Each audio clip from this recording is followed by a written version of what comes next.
You're watching Morning at NTV. A wise man once told me that this is my road and mine alone. Other people may help me walk, but they'll certainly not walk for me.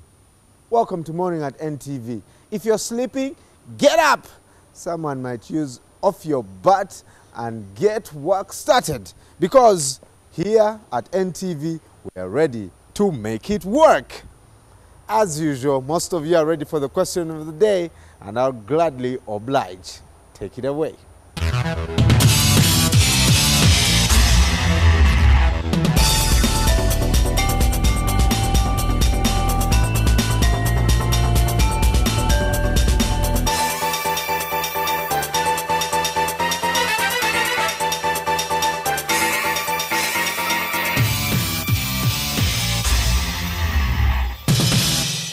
To the show, if you're just waking up, and that question will definitely get you up and exciting, go to our Facebook page, Morning at NTV, and of course tweet it at Morning at NTV.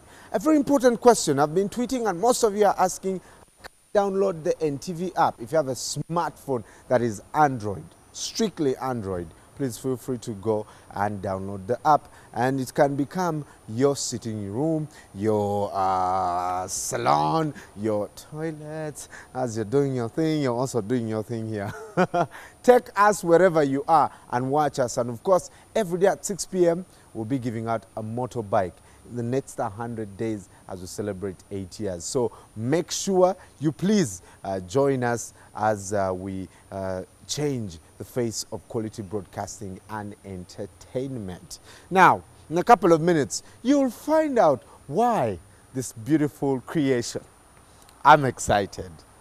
I can't wait to see this. Well, I'll make sure you stay with us, and for now, I'll leave you in the capable hands of Mabel Kebirunji Muhereza. Good morning, Mrs. Muhereza. 3 weeks and 3 days since you got married. Good morning. Yes, Brian, they are 3 weeks and 3 days. Thank you for counting with me. I must say, I really loved your intro. You reminded me of Richard Quest, and I was like, okay. I'm also just as excited, I guess, as many listeners and viewers this Wednesday morning. Well, we shall continue by taking a look at the headlines. The Ministry of Health has confirmed that 11 previously suspected cases of Marburg are negative. 3, however, including a 7-year-old child, are to undergo further tests in 3 days' time to rule out whether they are indeed not infected with a deadly viral disease which can kill more than 80% of those infected. The ministry is urging the public to be vigilant. Following news of the outbreak, some public places have started using sanitary measures. 11 people who have been exhibiting signs and symptoms of the deadly Marburg viral disease have tested negative. The 7 from Mpiji actually had contact with the initial suspect. The 2 from Kasese and the 2 from Mild May also had contact. Dr. Jenna Cheng, the Director General of Health Services in the Ministry of Health, says 3 of the 11 will be tested again after 3 days. One of the suspected cases is a 7-year-old. She says it's easy to mistake diseases like malaria, typhoid fever, dysentery, cholera, meningitis, hepatitis and other hemorrhagic fevers for Marburg. The signs and symptoms like bleeding from multiple body parts, fever, abdominal pain, malaise and vomiting that Marburg has are not unique to the viral disease alone. Now, the ministry has come up with a list of 99 people who came in close contact with a health worker who recently died of the disease in Kampala. We already have teams that have been moving to the affected districts, namely Mpiji, Kasese, and in Kampala here at Mengo. She's calling upon Ugandans to maintain high standards of hygiene. Well, the use of sanitizers in a public environment is a very healthy practice, because when people are gathered together, it is not only Marburg that is spread, various other diseases are spread. You know, you can't trust anyone, even your own shadow, with such diseases. Oh, yeah. Thank you very much. But why are you touching my hands? Because I have sanitation. I'm covered. But I'm not sanitized. Yeah, I'm covered. Marburg is a viral disease that's similar to Ebola. It can kill up to 88 of every 100 people it infects. According to the World Health Organization, the natural hosts of the virus are old wild fruit bats, The experts say the source of infection is the African green monkeys, which were imported from Uganda through Germany in a city called Marburg. For now, if anyone contracts the disease, they'll be given supportive treatment because the viral disease has no specific treatment or vaccine. Florence Talimba, NTV. Amuru district in northern Uganda is known for millet and sorghum production. Residents are striving to revive agriculture, which had significantly declined due to insecurity caused by the LRA war. But in a remote part of this area of Acholi land lies a humble, beautiful village called Guruguru in Lamogi sub-county. To some of the residents here, bats are a delicacy, yet elsewhere fruit-eating bats are known as vectors for the deadly Ebola and Marburg viruses. Frank Walusimbi now brings us this story of the bat-eating people of Lamogi. When Uganda had a major Ebola outbreak in 2000 in Gulu district, northern Uganda, there was not much knowledge on the deadly disease, but the public was urged to be cautious, with the main message being avoiding direct contact with suspected Ebola patients and the dead. Traditional funerals for victims were banned, and for the first time in Uganda, the handshake was not advised as a form of greeting. But some communities that eat bats or monkeys, the major depository for the Ebola virus, continued enjoying their delicacy. Over the years, the Sudan, Democratic Republic of Congo and Uganda have witnessed major Ebola outbreaks. Following the Ebola outbreak in West Africa in March, which has left at least 3,700 people dead, the Guinean government banned bat eating. The flying mammals also have another deadly Ebola-like disease, Marburg. But bats remain a delicacy for the Lamogi in Amuru district, northern Uganda. Leek is a very nice mammal. We Lamogi and Abo, we eat leek because it is very nice anyway. The history of bat eating in Uganda is not clear. Some elders of Guruguru in Lamogi told me their ancestors ate bats for hundreds of years. But what is clear is that the beginning of bat eating can be traced to the Lamogi rebellion of 1911. It is said that young and old men of the Lamogi clan, concentrated in present-day Lamogi sub-county, rejected British colonial laws. One of these was the gun tax that they found unfair. The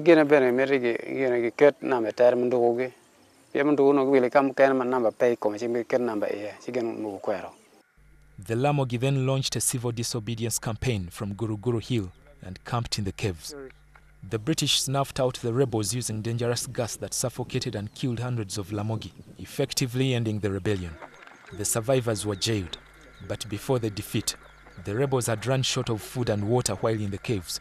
They then resorted to killing and roasting the bats in the caves for food. Bats are known as olik in the Luo language that they actually speak. The caves on Guruguru Hill have been a bat habitat for centuries. The survivors of the Lamogi rebellion brought the olik eating practice from Guruguru to their homes. Large groups of bats seasonally come to Lamogi. Hunting bats is such an arduous activity that requires energy, climbing skills and caution, because these flying mammals can inflict serious injuries using their teeth.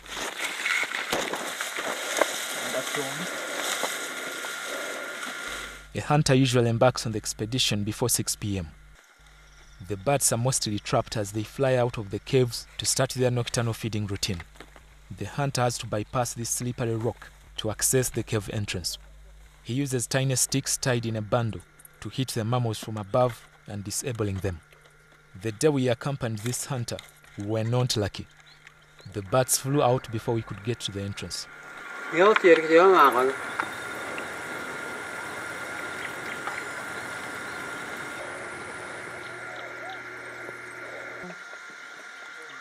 At the top of this mountain called Lamogi or Guruguru is where you find the cave where these bats hide in huge numbers. It is very risky to go up there, but folks here tell me they've been going up there to hunt for these bats and actually eat them for a long time, but they've never fallen sick.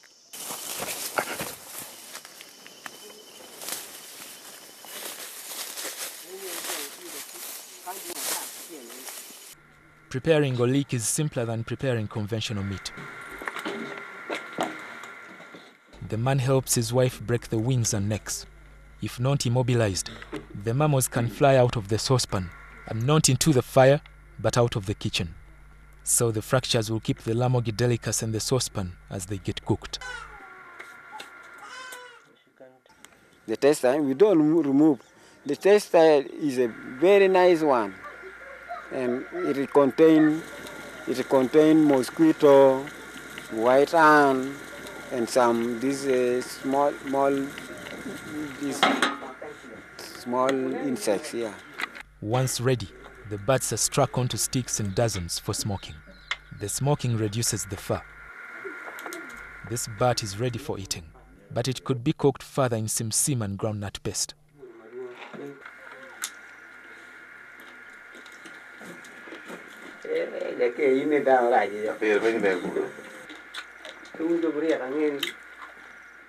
Normally there is excitement in kitchens here as the mamos are prepared for meal. You can also eat together with your children. Because if they're brought in like this, the children also start to dance. Hey, Mommy brought us the meal. We have been trying, after learning that, or eating of this path, it may cause problem, as per prescription of the scientists, that it may be involvement of maybe bringing the Ebola and so forth. So we do educate them, whereby when you come down here at the grassroots, you find that very limited people who do it. Guruguru elders say they have not seen or heard of anyone who became sick after eating golik. We have got no Ebola onto it. Since then, 1911, during the Mog Rebellion, all the people who have gathered in a cave, they used to eat bats only. This delicacy was common in Lamogi markets, but not anymore. Possibly because the families that still eat olik are getting fewer and can hunt for the bats themselves whenever they need it. Frank Walisimbi, NTV. And I think I'll ask Frank why he did not try that delicacy from Acholi land, where we will now be crossing over to the gentleman. Brian, you excited me earlier. So what do you have for us? Well, this morning, Mabel, we come from a very unfamiliar turf, borrowing the words of Kasiate. Somehow the producer decided that we do, I think, a replica of minibus. Definitely bringing back a couple of memories there. But we are going to be live here in one of our customized NTV latest automobile, as we bring you what's making headlines in the Observer and the Daily Monitor this morning on the Press Review.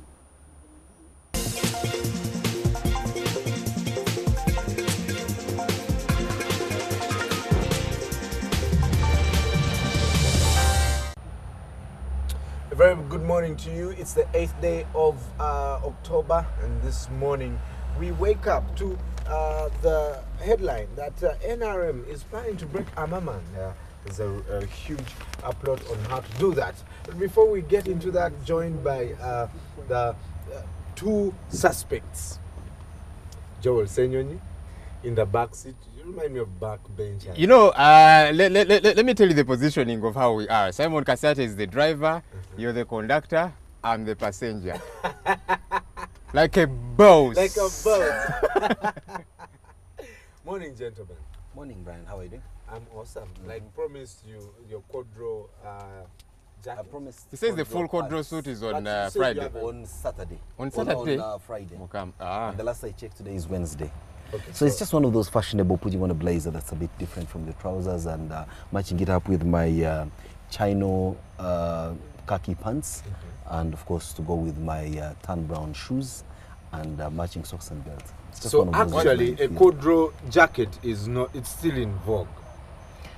I would say has never been out of vogue. It just depends on when you pull it out. It's as rustic as they get, and especially if you get a good brand that accentuates and fits you quite well. I think that really. Yeah. And you look for a Codro something. Yes, but you see, the challenge with fashion is that what looks good on Simon may not necessarily look good on you, depending on your body build, your color complex, I see where you're heading. Complexion, and of course. And you promised to amuse me one of these days. Well, Joel, this morning, what do you give us? I don't know. There's a word we had promised to talk about actually yesterday. Intrepidity.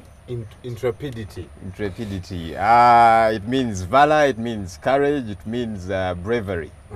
Intrepidity. If So you how have do you use it intrepidity, in a you're sentence? courageous. Well, you could say Brian is a man that exudes intrepidity.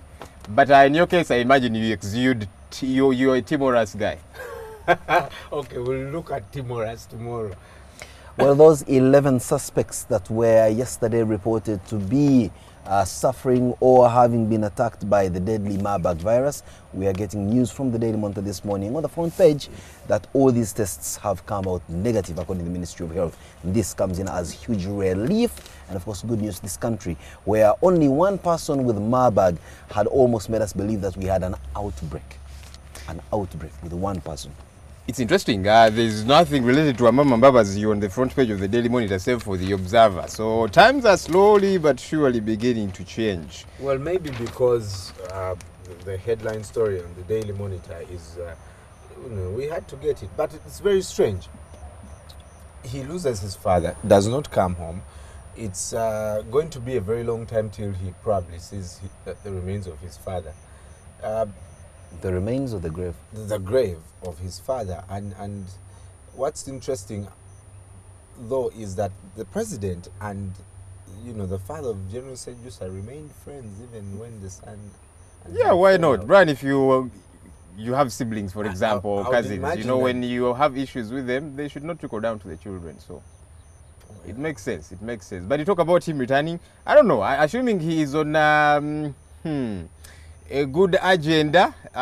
Look, guys in the past made sacrifices. There are guys that had to leave their degrees at the university, abandoned them halfway, went to the bush with the president, and eventually here they are. So one would imagine this is a sacrifice he has to make. But what is his agenda? It's not come out very clearly anyway. So there you have it. The story in the Daily Monitor, we are told that General Eddie Tumwine has said that nobody should victimize the Sejusa family. And I think the word is clear, nobody should victimize the Sejusa family, but perhaps you could victimize Sejusa the man. I do not know, I'm just trying to read between the lines. And yes, indeed, like you're saying, he did not attend the burial of his father. I mean, God forbid if this namesake of mine, Simon Peter, distinguished canon, had passed on 29 years, 30 years ago, General Sejusa would never have buried him still, because he was away, fighting away in the bushes of Ruwero, and by all accounts, he was a renegade. The sitting government that he was fighting of UNLA would have hunted him down and killed him by the grave of his father. So I think history possibly, he finds himself in the same situation he was in between 1981 and 1985. He's unable to attempt some of these. I mean, that's what they call a struggle, that's what they call a sacrifice. When you hear people say that he sacrificed for the peace that we have, some of these sacrifices include some of these things that you are unable to attend to, those personal issues that touch you at the lowest nerve. But you sacrifice them for the good, the greater good of the future. What's Sejusa's struggle now? Now that's the million-dollar question. Whether indeed he will achieve his struggle. His struggle is clear. He wants a change of guard here. He believes that the current establishment does not mean by making little noise from I don't know. The world has so much changed that now you are able to do a lot of transactions by Bluetooth, by Wi-Fi, and all that. You don't really need cable connections. So he doesn't possibly need to be in a bush in Zimbabwe for him to effect any change. So who knows? We can only give him time. Wish him well. Now, in the inside of the Daily Monitor, we're told Museveni appoints team to review NRM manifesto. Well, needs a bit of a review. A story here that has gotten me living. What is there to review?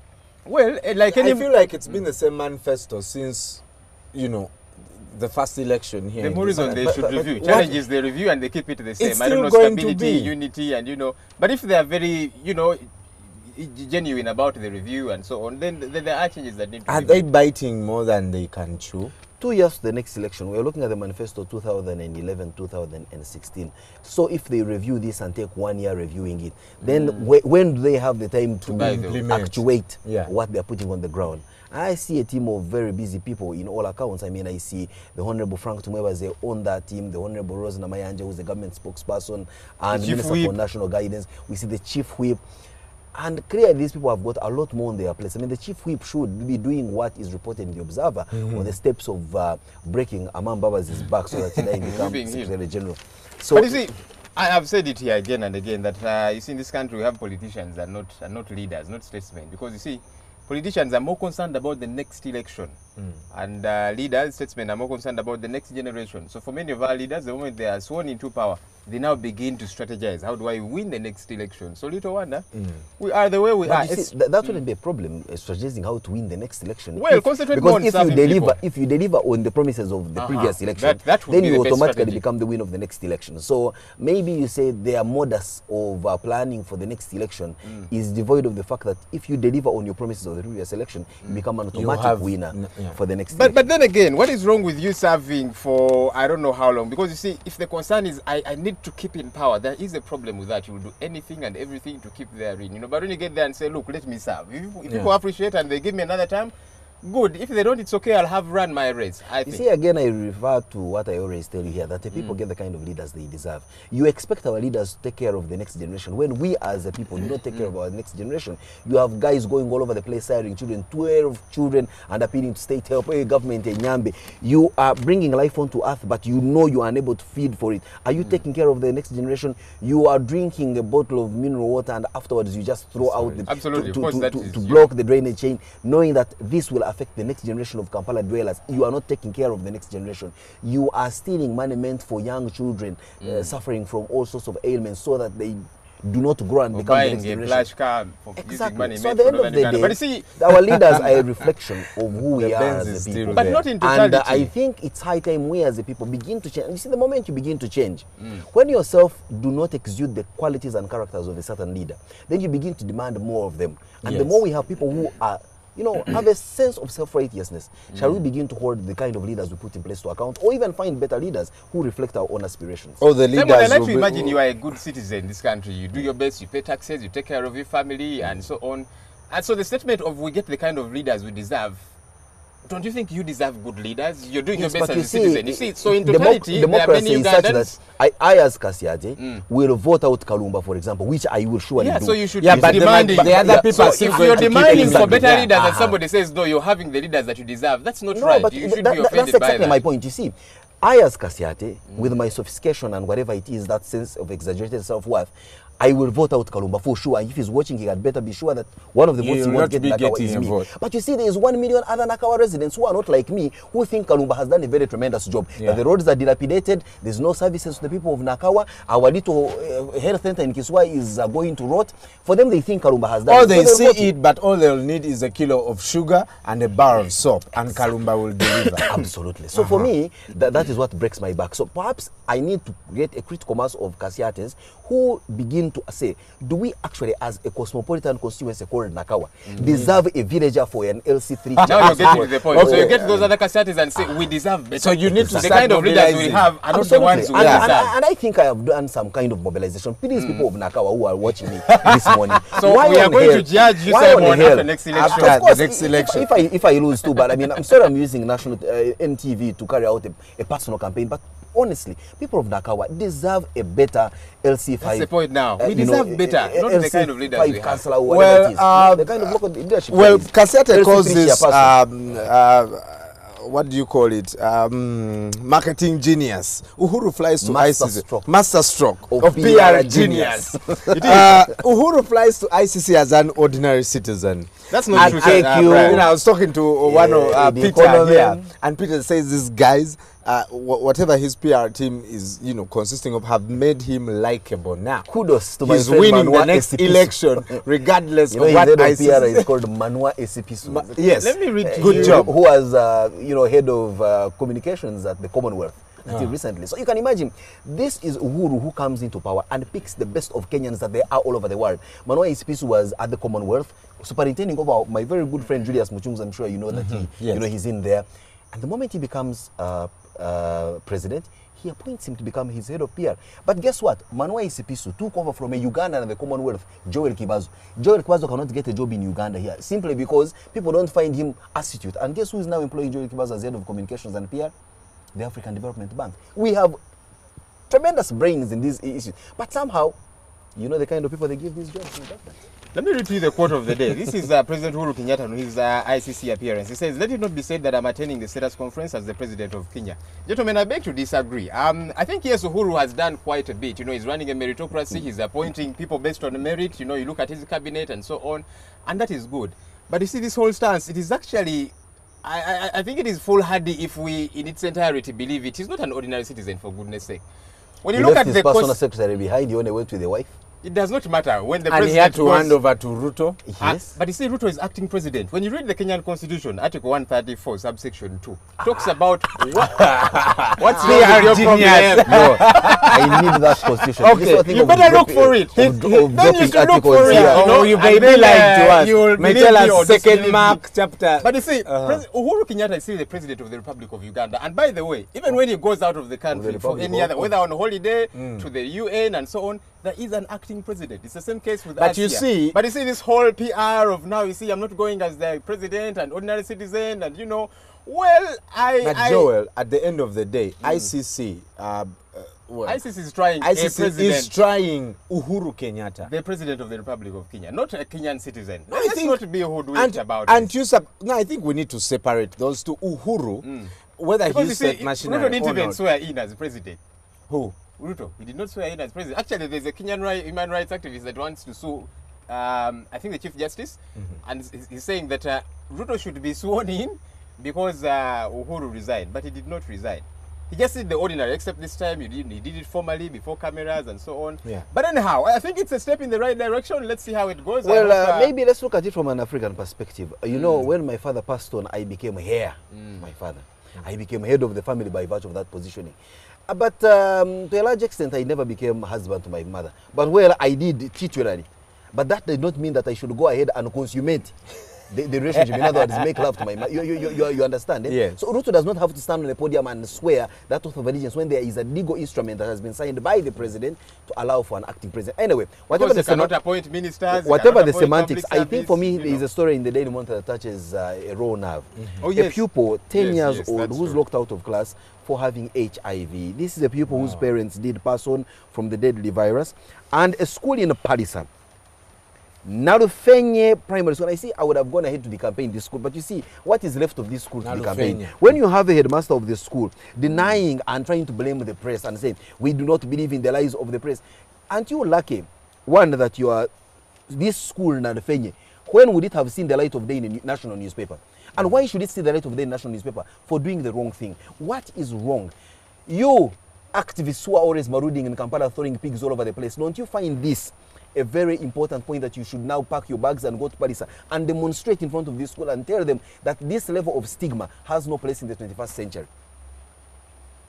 Let me get an amen from you guys. I mean, amen, amen. That's a very sad story, of course. Oh, absolutely, very absolutely. sad. For me, it's not even sad. It's actually infuriating. It is. But really anyway. Is. And but could that go to show how much we know or how much we don't know about the HIV and AIDS catch? Yeah.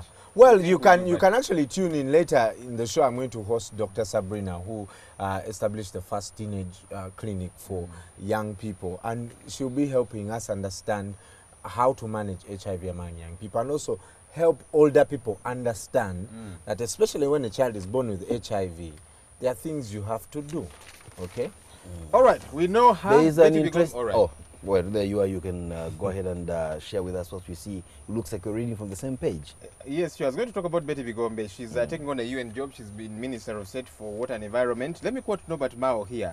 He says, "My experience with her is of a person who devoted her life to bringing peace, but for the time she was subservient to Museveni, her intelligence and capabilities were not always fully manifested." All right, let's wait to see them fully manifested. We're told that residents are planning to block a refinery project somewhere in Hoima. You know, where the Constitution of Uganda says that power belongs to the people. But I think some people, we need to understand that sometimes there is that sentence called punching above our weight. Oh, really? These residents think that they can block a 60,000 barrels per day refinery simply because government has allegedly not paid them their money. And for all you would know, possibly government did pay them, but they are busy being given, of course, some fire from behind from NGOs that are looking for a point of relevance. Anyway, I do not know, but well, let me ask you a question. Do we need, and I don't know what it says about the Constitution, but I assume that government, in this case, you know, you don't negotiate. This land belongs to government, but we waste a lot of time compensating people for something that is going to be of a national benefit. No, I think, Brian, you see, when you have lived on land for some time and you've carried out certain developments on them and all that, at the end of the day, it it's only civil. That for the government to take over that, there must be a level of compensation that is commensurate to what you've put in there. The challenge we have sometimes is that the government valuer, the values of the government valuer are certainly far away from the values that we attach to some of our properties. I'll tell you, I look at this condo of mine and I even just brand it priceless. I have certain things of mine I consider priceless. Then you meet a guy on the way, he says, hey boss, this car of yours, some 5 million, can you take it? You feel yourself insulted. Now if it is the government tell you to take your priceless car at 5 million Ugandan shillings, you'll put up some level of resistance. But I mean, like they say in my local dialect, that when the owner of the bango arrives, you just place your hand and they cut. No, and they take the bango. On what the bango is. You see, according to our constitution, minerals belong to the government of Uganda. But if I have purchased land, for goodness sake, there should be some kind of compensation, like you're saying. Of course, you're saying, well, these residents are crying and blowing hot and cold. Our government is notorious for not paying. We have had people being awarded, monies either in court and that kind of thing, and government has not paid. Look at civil servants, they're crying foul, they're not paid for 6 months. So it could be like you're saying that some of these are actually just playing around on our heads. Some of them actually don't deserve to be compensated, but those that deserve to, I think they should be compensated. Well, if you read the Observer this morning, first as Honorable Ibrahim Samujunganda says, let us not stigmatize Somalis, of course, following the Al-Shabaab stories. But also, Amama Mbabazi says, I live in good spirit with humility. You can check out what he said. Focus on Wednesday Light, more to life than their albinism. And there's a focus on how albinos I see a picture there of a friend of mine. The first time I saw that lady, she's this actually no, the albino. Hey, this one. Oh, she was in a video, in a music video. That's the first time I saw her. She's an amazing lady. She's one of the managers in one of the banks here in town. You know, when you first meet her, of course, you see the albino in her. But you see, when you get to increasingly know her, that disappears. It dissipates. You begin to look at a person who has got a very good head on her shoulders. Olive Namutev is the name. Kudos to you, Olive. Well, every day of the year is certainly something there, and today we are told it's the day of the girl. Hey. Yes, according to Next Magazine when here. Is that one for the boy? And of course the theme is ending the cycle of violence against the girl. And of course, as a proud father of a couple girls, I did not know today was the girl day, and possibly we will try to do something to avoid the usual violence I met unto them. So you're guilty as charged. But no, see, there's violence meted out to men as well. Recently, research was done, and the most notorious, I think, is Eastern region, and then I think the Northern and so on. Men are beaten like a problem. You see them coming here to work, putting on suits. I don't know what. Gentlemen, do you know that tomorrow is Independence? Yes, it is. Oh, it doesn't seem like it's independence. I do not know about it. Maybe the carnival took that out. The festival just, but it's not the independence that we used to look forward to. What are you looking for? I'm looking forward to the wonderful 52nd independence. There you go. Problem is we have got to do this show. But there you are. But the our viewers will Observer, have to watch us from the snuggling of your bed, and that will be a tremendous performance that we'll put up there for you. Seeds of Gold in the Daily Monitor this morning. Yes, we are looking at pest busters. Did you know you can make quite some good money from being a pest buster? Who are pest busters? These are guys you call to fumigate around your plants, around your houses, to kill those very annoying insects and other vermines that do take charge of your crops even before they are at maturity, and for your own benefit. Some of these guys do chiwanyi, fumigation, even in houses. When they come after 2 weeks, it is worse. You don't know what they do, but they want you to keep calling them back and paying them. It's just like there are some mechanics. You take your machine to be sorted out. After a week, you need to pay a lot more. But that's not to say there are no good ones out there. There are some good ones. Well, there we have it. And of course, there is your homes magazine here, where you can take a sneak peek into what makes tremendous homes, especially with regard to ceilings. What type of ceiling do you have over your roof, if at all? Right. Also on Saturday, Ugandan Cranes will be taking on Togo. And of course, later in the sports segment, we'll be looking at the possibility of us winning. I've been told that this game is so crucial that they've even handed the management of the game to an individual promoter here. Balam is going to manage because they need as many people in the stadium as possible. Okay. Every game is important. Unfortunately, when Isma is here, I am not here, and so I can't ask my question, but please ask him. So what is the mathematics of not winning the game? Let's first start from that point. Usually calculate, square root, I don't know. If we don't win the game, then what are the odds of not going forward? this game, of course our chances are affected. From here on. Why do we win less crucial? Why did we lose the other one, then we win this one? we are going to win this one, hopefully. Yeah. Oh, okay. Yeah. Well, gentlemen, this is from the Daily Monitor, special report on Mercy Transport. How safe is that taxi, border or bus you are using? How safe is this taxi you're seated in? That's the main question. We got in here, we did not check the engine oil, we did not check out on anything, and so we But just it's jumped not in. moving. And growing up, my parents told us never eat in a taxi. Now I'm here drinking tea in a taxi. Yeah, well, depending on which Joel, taxi, you know that there's so many things your parents told you never to do, and for all I care is what you do for a living. So wherever your parents are. Well, there's lots of stories in the Observer and the Daily Monitor. Grab yourself a copy. And of course, let's head over to Mabel. Away from the automobile this morning. Mabel, what's making headlines on the international scene? Thank you very much, Brian. I will start with Uhuru Kenyatta, who is seen here arriving in The Hague at Schiphol Airport in Amsterdam. He is wearing jeans and he's there to face charges for inciting violence, crimes against humanity. He denies the charges and believes the case should be dropped. But I'm amazed at this picture here of Uhuru Kenyatta actually going through security. I thought as a VVIP, he doesn't have to be, he's not subject to some of these measures that ordinary human beings are subjected to at the airport. But I guess, you know, with security these days, anyone indeed is a threat. And we do know William Ruto will be the acting president in Kenya. That's also another big story on these international web pages.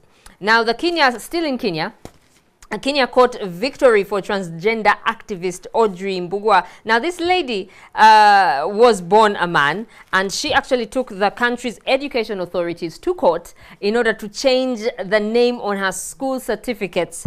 She wants to be known as a woman now, and she was born male. It's not too clear here if it is one of those people who are hermaphrodites. So, but here it seems she just generally just had a sex change, and it's quite interesting. These are things you don't come across usually in Africa. Still on BBC, something is trending here. A Texas girl, a blonde white American, has now such a huge following on Twitter because she says she read the Quran in order to understand ISIS more, and instead ended up converting to Islam. And now, because of that, and because of her blog and her tweets, she has a huge following, and most of her followers are people who are loyal to ISIS. This is a story that has caught many people's attention, and she says she's actually a researcher for Middle East policy, and that is what led her to doing this. And now she's some Islamic hardliners are out there, I guess, to get her, but in a way others are congratulating her for the choices she has made. On to the CNN page, Twitter sues the US government over national security data. Now, what this means, basically, Twitter wants to be more transparent, but the US government has forbidden them to disclose how many national security letters and Foreign Intelligence Surveillance Act collection letters requests they receive. They're not allowed to disclose that, but Twitter wants to disclose that information. Another interesting story, this is on the CNN page. 99 in Uganda in isolation after Marburg virus death. And such stories, I guess, are, well, it's true, someone did die, but it just sends, I guess, a wrong message out there. And on the Sky News page, Ebola outbreak, dozens are being monitored in Spain after a case was confirmed early this week of a nurse contracting the disease, the first of its kind outside of Africa. Jennifer Lawrence, an actor, has broken her silence on the disgusting, as she calls it, celebrity nude photo hack, and she says she would like to see the law changed. She said nude photo leaks can be seen as sex crimes. And if you ask me, I wonder why people take such pictures in the first place.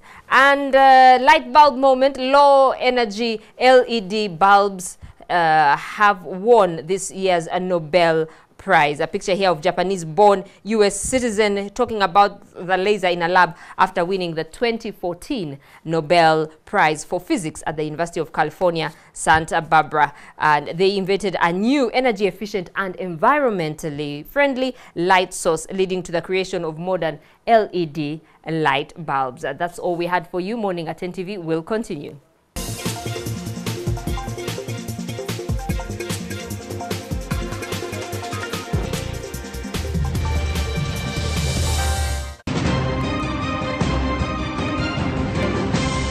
You're watching Morning at NTV with Simon Kasiate, Mabel Kebirunji and Brian Molondo. As we celebrate 8 years, NTV breaks new ground with NTV Mobi. You can now watch the news and any of your favorite shows anytime, anywhere.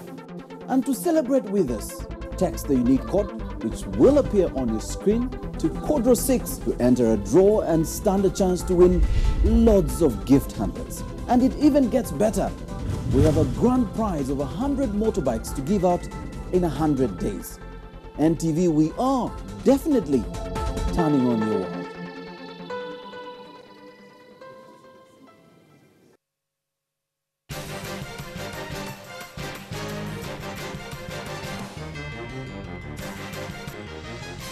Oyagala okumanya ebikulu mu bulamu bwo, ebintu ng'amaka, omukwano, ebyendya, ebyemirimu oba byabulamu, ate okukuuma omubiri oba emisono egy'enjawulo. Abakugu bagenda kuttaanya ensonga zino nange Farida Nakazibwe buli lunaku okuva ssaawa 3 okutuuka ssaawa 4 ez'okumakya. Tasubwa mwasize mutya.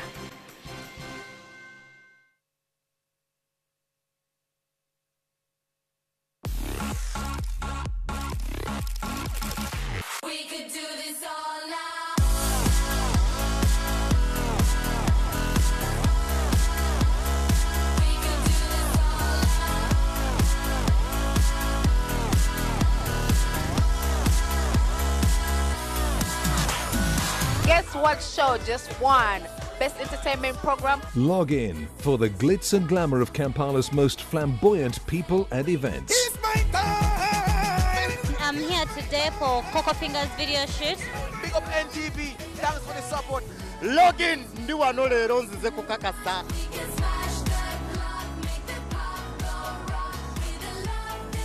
You're Golfy and you're watching Login.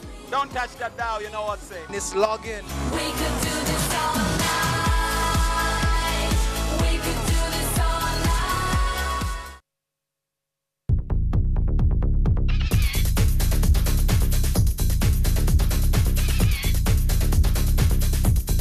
Look at all the juices that are in there, and that is what I'm looking for.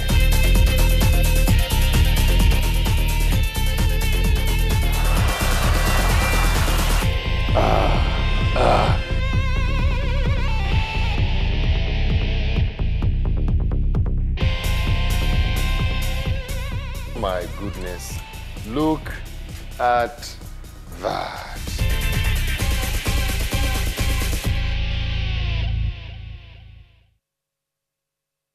We transact every day, and for centuries, currencies have changed hands. Business is a must, and that is why Money Matters makes it a must to talk business. It's the biggest market out in Uganda because of East African connections and business. From farming to business trading, we give you all the angles. When you're harvesting, that one is the most important part, which we have to be there. We'll bring you all the details that doing business has to offer. Thoughts of the business leaders in the market.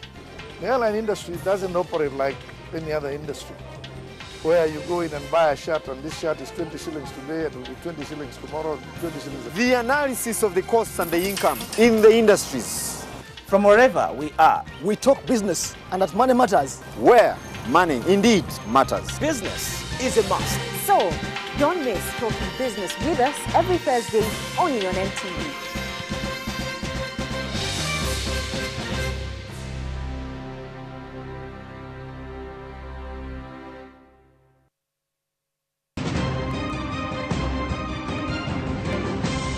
You're watching Morning at NTV with Simon Kasiate, Mabel Kebirunji, and Brian Mulondo. Thank you for choosing Morning at NTV this Wednesday. We now cross over to Simon for today's big story. Good morning, Simon. Good morning, Mabel, on this very rainy Wednesday morning, the day just before Uganda celebrates yet another independence milestone. We're ready to share with you what makes it to the big story this morning. And of course, we're not looking at Uganda's independence, but perhaps we are looking at Uganda's pivotal role in pacifying the otherwise troubled Great Lakes region. And very specifically, we're looking at our AMISOM mission to the troubled Somalia. Recently, the UPDF, which is part of other nations that form the AMISOM brigade, or I could even call it a brigade, I'm just trying to use a word that just came to my mind, the AMISOM force, do celebrate the conquer of a town, a port called Barawe, which was for the most part used by the Al-Shabaab terrorists to finance much of the operations. To what extent has this conquer of this pivotal town crippled the Al-Shabaab? Can we say now it's Uhuru in Somalia with this conquer, or we still have a long walk to go? This and a lot more will be discussed when I'm joined later on in the program by the spokesperson of the Ministry of Defense and the UPDF, Colonel Paddy Ankunda.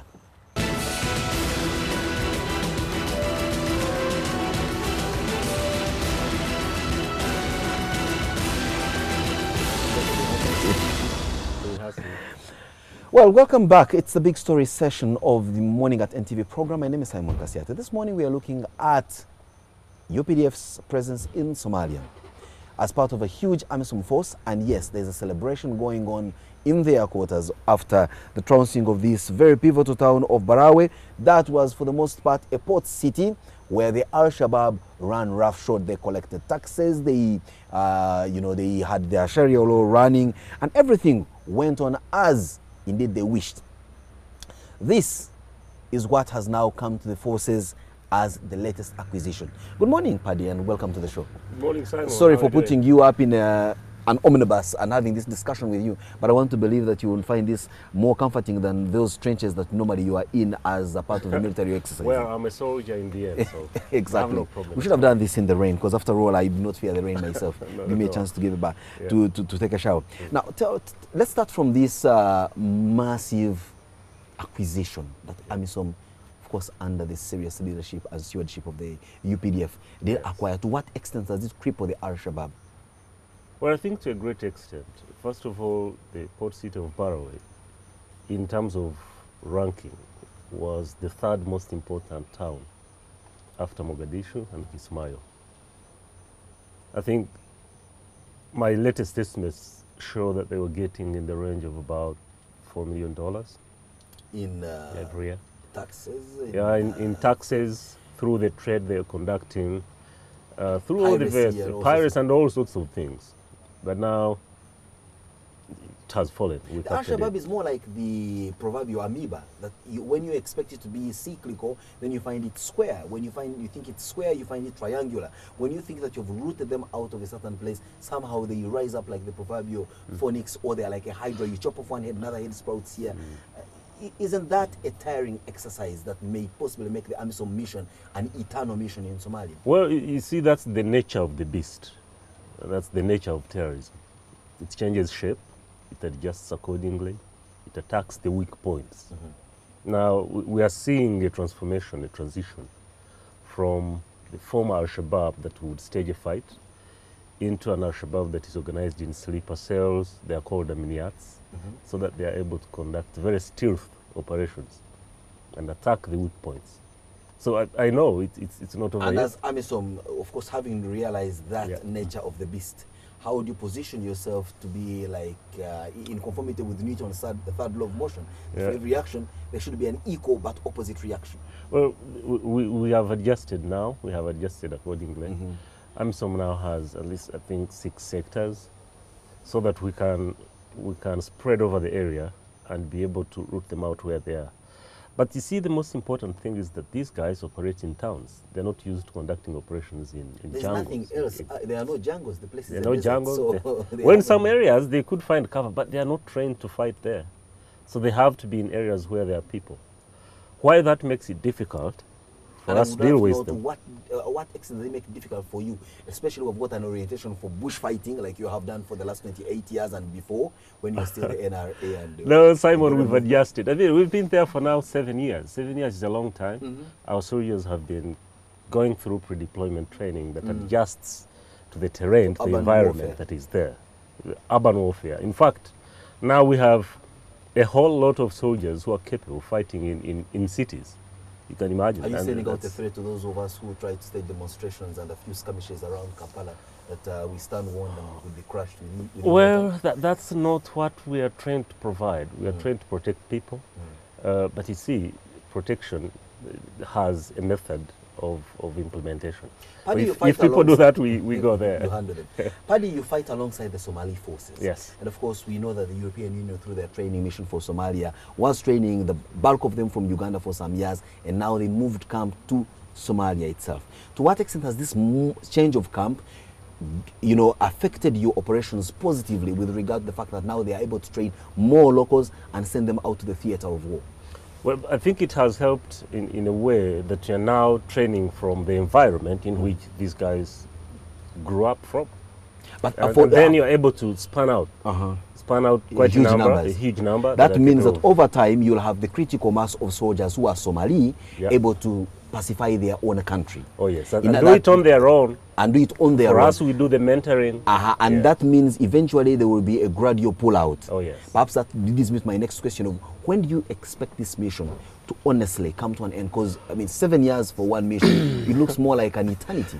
Well, first of all, I don't speak for the mission, but look at Sector 1, for example, where UPDF is operating right now. I can say that we are the first contingent now to have liberated the entire sector where we are operating from. But you still have all these sectors with a number of towns and areas still under the Al-Shabaab. Now the mandate is still there. The mandate is still running, the African Union mandate. It's not over yet. We are still there. We are training the Somali forces. We are helping them develop institutions of government. And this takes time. So we cannot pull out in just a minute because I think we will have backtracked. But when you get onto the ground in Somalia and speak to the people, away from those who you approach and because you're in UPDF uniform, but when you go there in lay clothes and all that, how would you paint a mental picture for the viewers this morning of what Mogadishu, for example, looks like, of what Somalia looks like as compared to 7 years ago when you were there? It's a country back on its feet. Back on its feet, but walking or just staggering? You can walk, you can run if you want. I mean, we first went into Somalia when the airport was just receiving 2 aircrafts every week. Today it receives over 60 aircrafts every day. The seaport, 60. Oh yeah, that's probably busier than Entebbe. And that tells you the rate at which the country is developing. You see a lot of construction taking place in town. Very new high-rise the size of Sheraton. You can't believe this. New hotels. Beaches are very active. You find people very busy. In their hijabs. Seaports. You just see a city, a country coming back to its feet, and that really makes us feel very proud. Of course, like they say here, that for every 100 good, somehow we have the high propensity of doing some 3 bad in such a way that it almost overshadows the good that we have managed to achieve. Of course, there are those challenges that UPDF are not certainly above, or food rations come in and your commanders decide to eat them on their own and put the word eat in inverted commas, ammunition possibly finds its way outside for pecuniary gain and all that. To what extent is the UPDF, and let's not even talk about the mission itself, but how is the UPDF ensuring that you are disciplining your force in such a manner that you go there to mean a business that took you there, not business in the business sense? Well, first of all, you see, our strength is our discipline. And every soldier understands that. During the pre-deployment period, this is emphasized. Now, but being soldiers that we are, we don't drop from heaven. We come from within the community. We are part of you. So you find 1, 2, 3, we the community, we Ugandans, I mean, soldiers come from within us. So once in a while you find a soldier who goes astray. They have touched this, they have touched that, they have when they do. When they do, we take action. As I speak to you now, recently there was a report about soldiers involving in Sexual harassment, yes. Yeah, and, we have a soldier in court right now. For that particular thing? Yes. So it was actually true to an extent when you denied that the Ugandan soldiers would never indulge in something as... Well, they are not angels. You see, once you get a soldier lying on the wrong side of the bed once in a while. I mean, in 2007, when we first went there, as early as that, a soldier, a UPDF soldier, impregnated a Somali girl. We took him to court. That was a sharpshooter. Oh yeah, we took him to court. He was punished. He went to prison. He was chased from the UPDF. So that's how serious we get. But did you give him the chance to look after his pregnancy and ensure that he stays his child? I was personally involved in bringing the girl here. She got refugee status. Is she married to this guy, or the guy already had family back home? I can't know that now. Okay, that's a detail that you don't want to share with us. I don't want to share that, but I know we took action on the soldier, and he really served as an example. He paid an example. Yeah. Talking about soldiers and picking them up from the community, we are now told you are going through a mass recruitment drive of over 2,900 men to join the UPDF. Are we that deficient in the strength of the UPDF? No, really. We are just consolidating. You see, we are playing a very big role in the region in terms of restoring peace and stability. And we've definitely provided leadership in a number of areas, in Central African Republic, in South Sudan, in Somalia, and of course the security of the homeland. That takes human beings to ensure that there's enough human resource. Enough human resource to take care of that. So we are recruiting over 2,000 soldiers.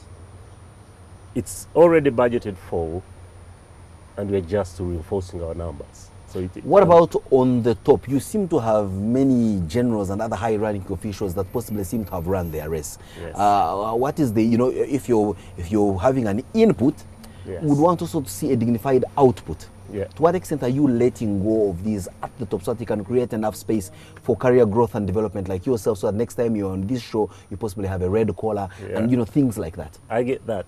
We've lined up 2,000 soldiers this financial year for retirement.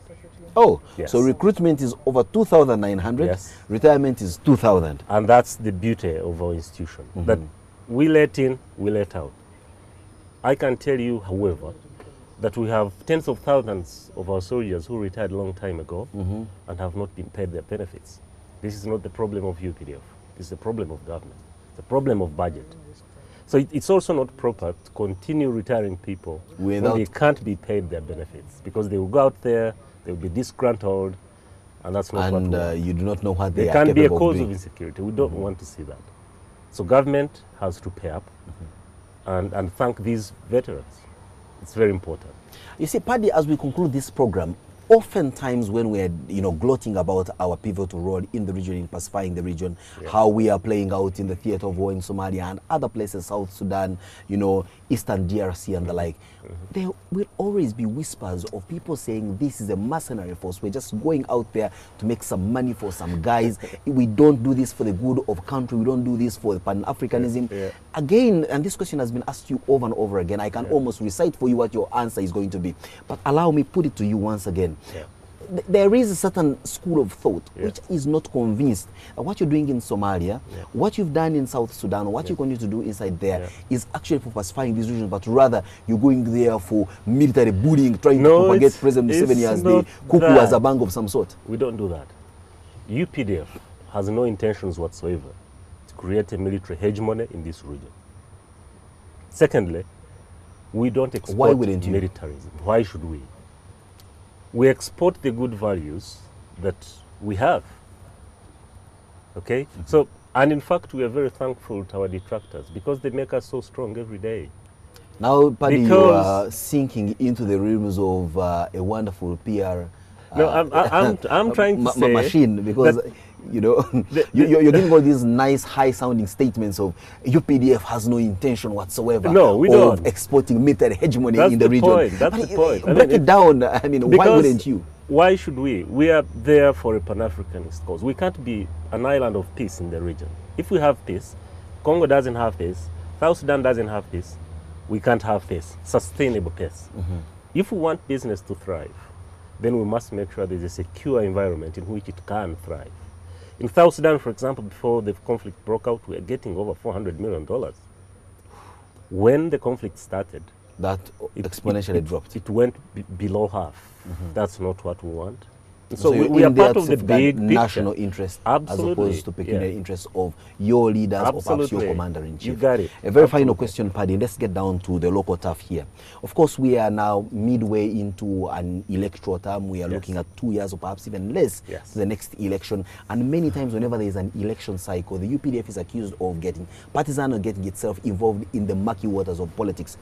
I mean, you may need to tell us, I mean, of course you're going to deny and all that, but it's a concern that many citizens do rise and want to know what it is that you have in your cooking pot to ensure that you buttress the UPDF from being seen as a perpetuator of a certain political ideology over others in a country where we should be having politics played on a civilian platform.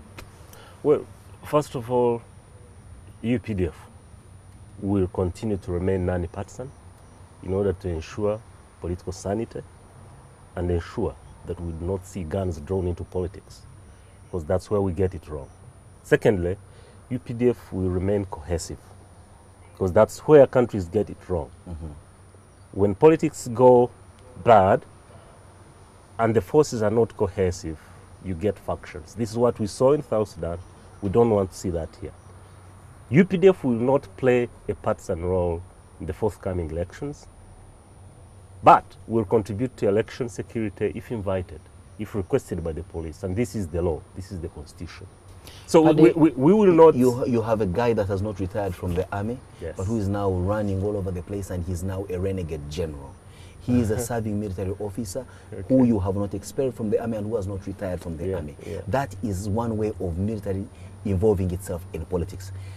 Finally, and I'm sorry to bring this up, but I am bringing it under the ambit of the fact that... that's a different case. The case of General Segis is very different. How did you know this guy I was talking about? I mean, you're talking about Segis, I know this. First of all, he's a criminal because he involved himself in politics before he retired from the military, and that's criminal.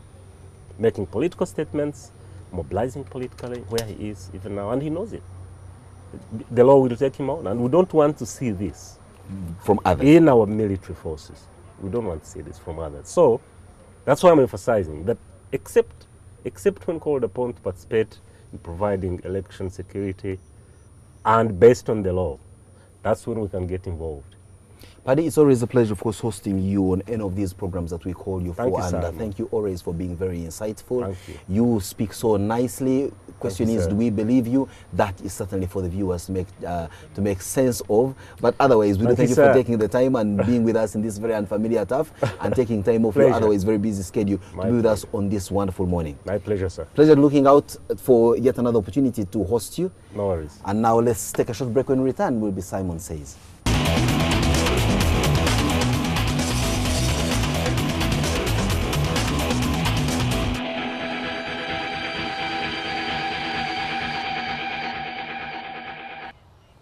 Well, you have heard him, the spokesperson of the UPDF and the Ministry of Defense, speaking very firmly on what the achievements of the UPDF involvement with the armed forces in Somalia have been.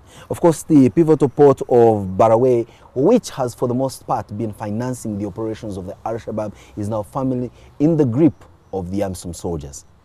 Whether or not this is going to propel the fight to heights yet unprecedented and pacify this, Horn of African God-forsaken country, as some people have described it, is something that is looking on the positive and optimistic side. But of course, he's shed more light with regard to the home dealings of the UPDF. That mass recruitment drive to ensure that they replenish those 2,000 officers and men that are lined up for retirement this financial year is yet another move that should, of course, spur a lot of interest from you watching us, who for the most part say you have failed to get a chance of serving your country in various capacities. The army is possibly one of those places that you can serve the country if you're of age and have the stamina. Unlike myself, who is already very old and grey, and possibly I am a bit of a headache even to my own self without necessarily joining the army. Also, he threw some tremendous light with regard to UPDF's involvement in politics now and in the coming future. And he expressly said that unless invited by the police and within the ambit of the law, shall they participate in any form of pacification during the electoral period as we are getting into in the next less than 2 years. Now, of course, that is a call on all of our citizens to be vigilant and look out for any malpractice from the army, which touts itself to be a non-partisan national institution charged with protecting the territorial integrity of this land, as opposed to getting involved in the murky politics that we play on a civilian platform. Those are the words of the army spokesperson. The actions of the army will be what will actually accentuate them or validate them. And the actions, obviously, like they say, speak louder than simple words. Have a wonderful morning. I know it's a rainy or chilly morning, at least from where we are in Kampala, but from wherever it is that you're watching us, rain or shine, none of that should ever be a reason as to why you should not be productive. That's no reason as to why you should not kick the blanket off your feet and go down to engage in some gainful work, which of course includes and is not limited to watching us as we continue giving you wonderful programming on NTV. Good morning. You're watching Morning at NTV with Simon Kasiate, Mabel Kebirunji and Brian Mulondo. We could do this all night.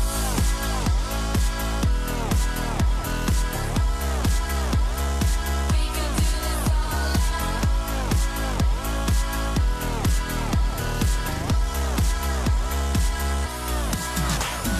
Guess what show just won?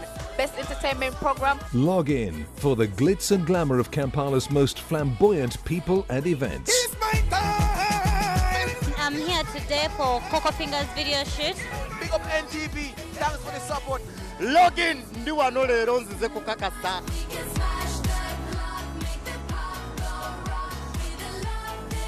You're Golfy and you're watching Login. Don't touch that dial, you know what I'm saying. It's login. We could do this all night. We could do this all night. Yeah, pull it up, DJ, baby love. Pull it up. Expose. My name is Cuts, aka Mr. Showbiz. Today, when I'm in Uganda, I only listen to DJ Baby Love.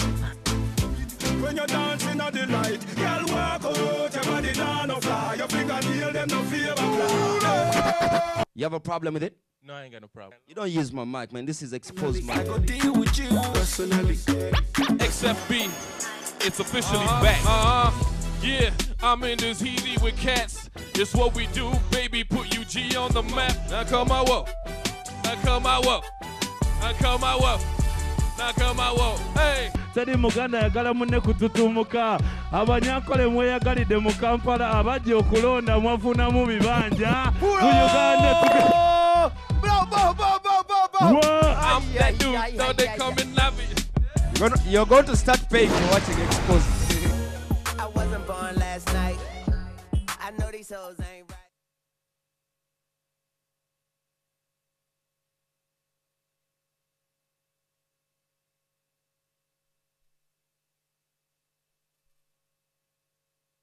You can bring everybody in parliament as long as they can wake up and vote for their NRM. As long as the voters exercise their rights to elect their leaders, there was no need for term limits in Uganda. I know him. I know how he operates. I know how he thinks. There are ways you can go around these obstacles. Why should I conduct myself as if I am Muyai? It's absolutely true. I admire the President Museveni.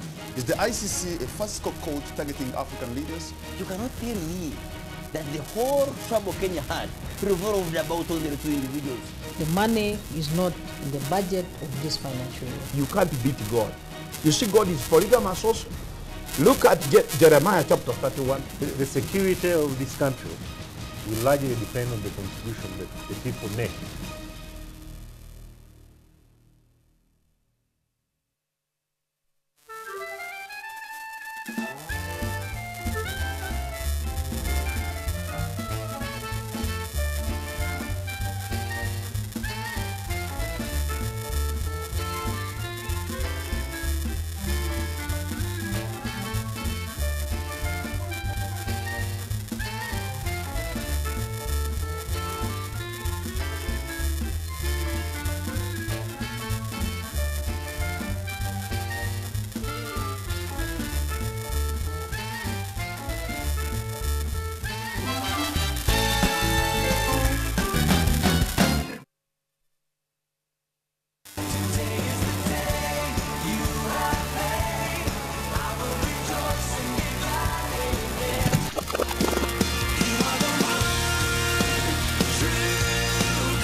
and gentlemen, Jesus came to set you free and to be free indeed. In life, you don't wait. Yeah. There are certain times where you wait for certain decisions, but when it comes to taking action and choices, you have to move. Jesus Christ found me, and he actually asked me a question, whether I wanted to live or to die. Every day of my life was struggling.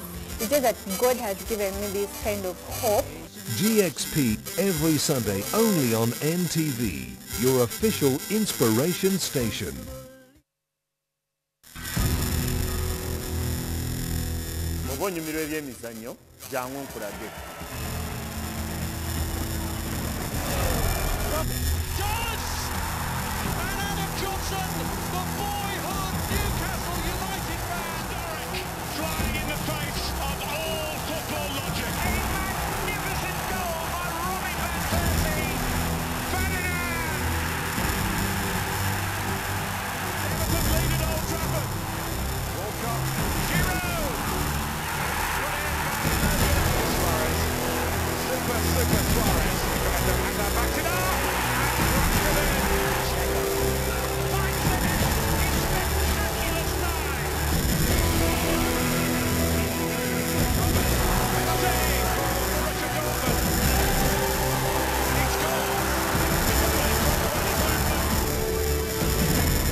On the next episode, brought to you by At Orange, we know you want to do more on the internet. That's why we bring you happy hour day and night.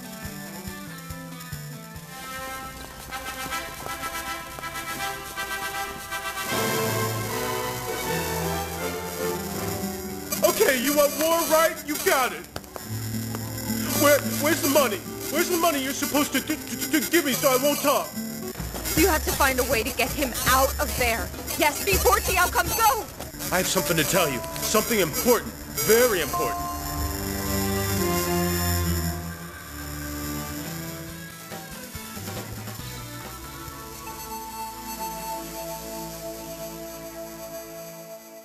You can download movies at the lowest prices and none of us from Orange. Dial *133# to buy a data bundle. Happy hour changes with Orange. Today changes with Orange. You're watching Morning at NTV with Simon Kasiate, Mabel Kebirunji and Brian Molondo.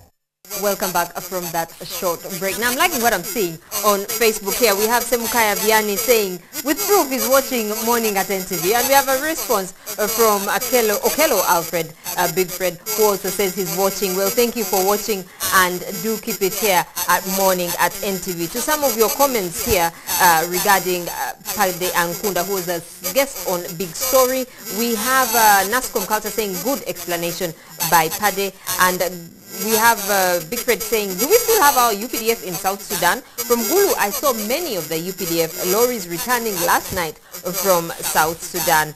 And we have Francis wondering about the soldiers who fought in the war, or the NRA war of Luero. He says that they have not yet received their appreciation, yet most of them are old. Well, thank you for your comments. We now cross over to Brian, who I'm sure is in the van with a special guest this morning. Good morning, Brian. Morning, Mabel.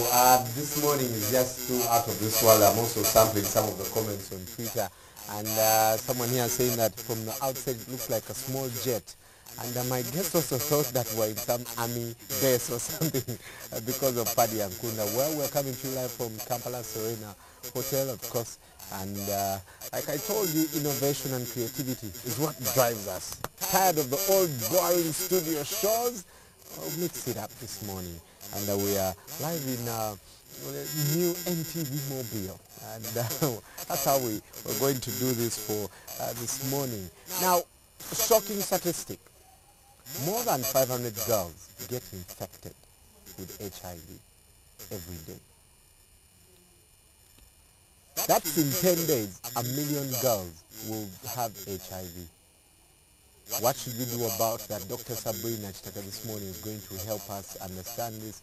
You all know she's the first person here to start a teenage clinic, and we'll be looking at the way forward and how to help young people cope with the deadly disease. We'll be right back.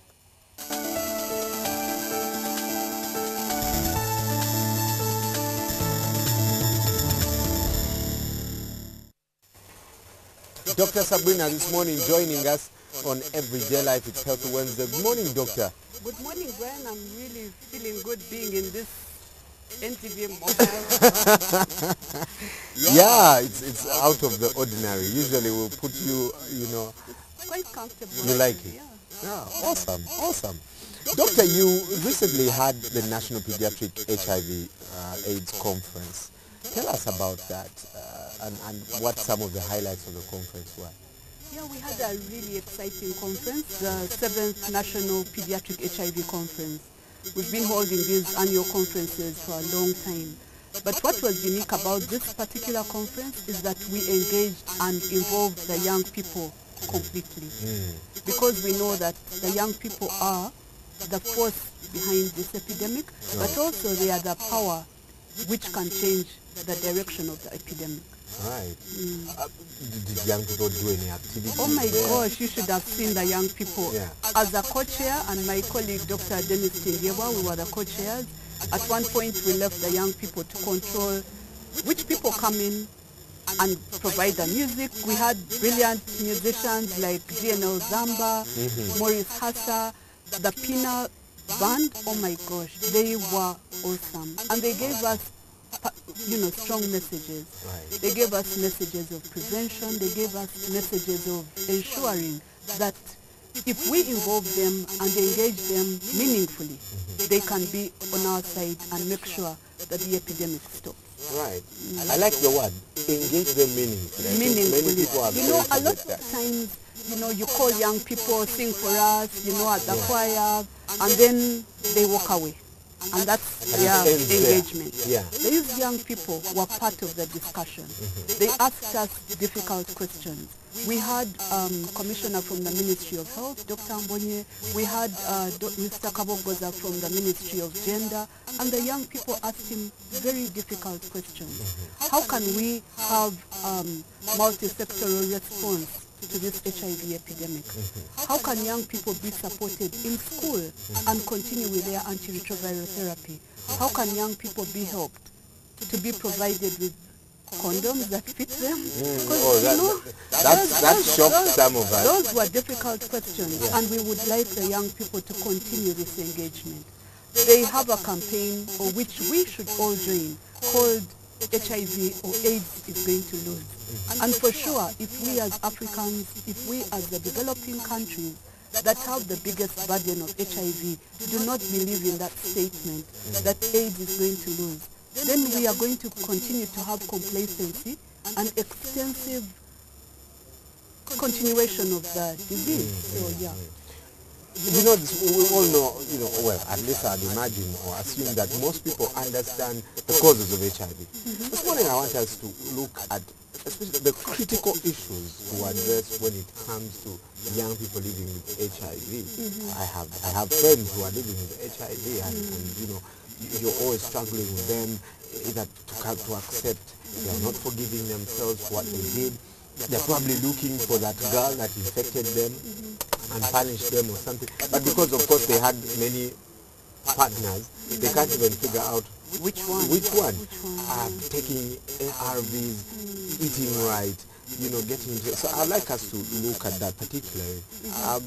First, where, as you work with young people, what are some of the issues that you work with them when they come to you and they tell you, Dr. Sabrina, I have HIV? So, Brian, the majority of my patients at Baylor, Uganda were infected at birth.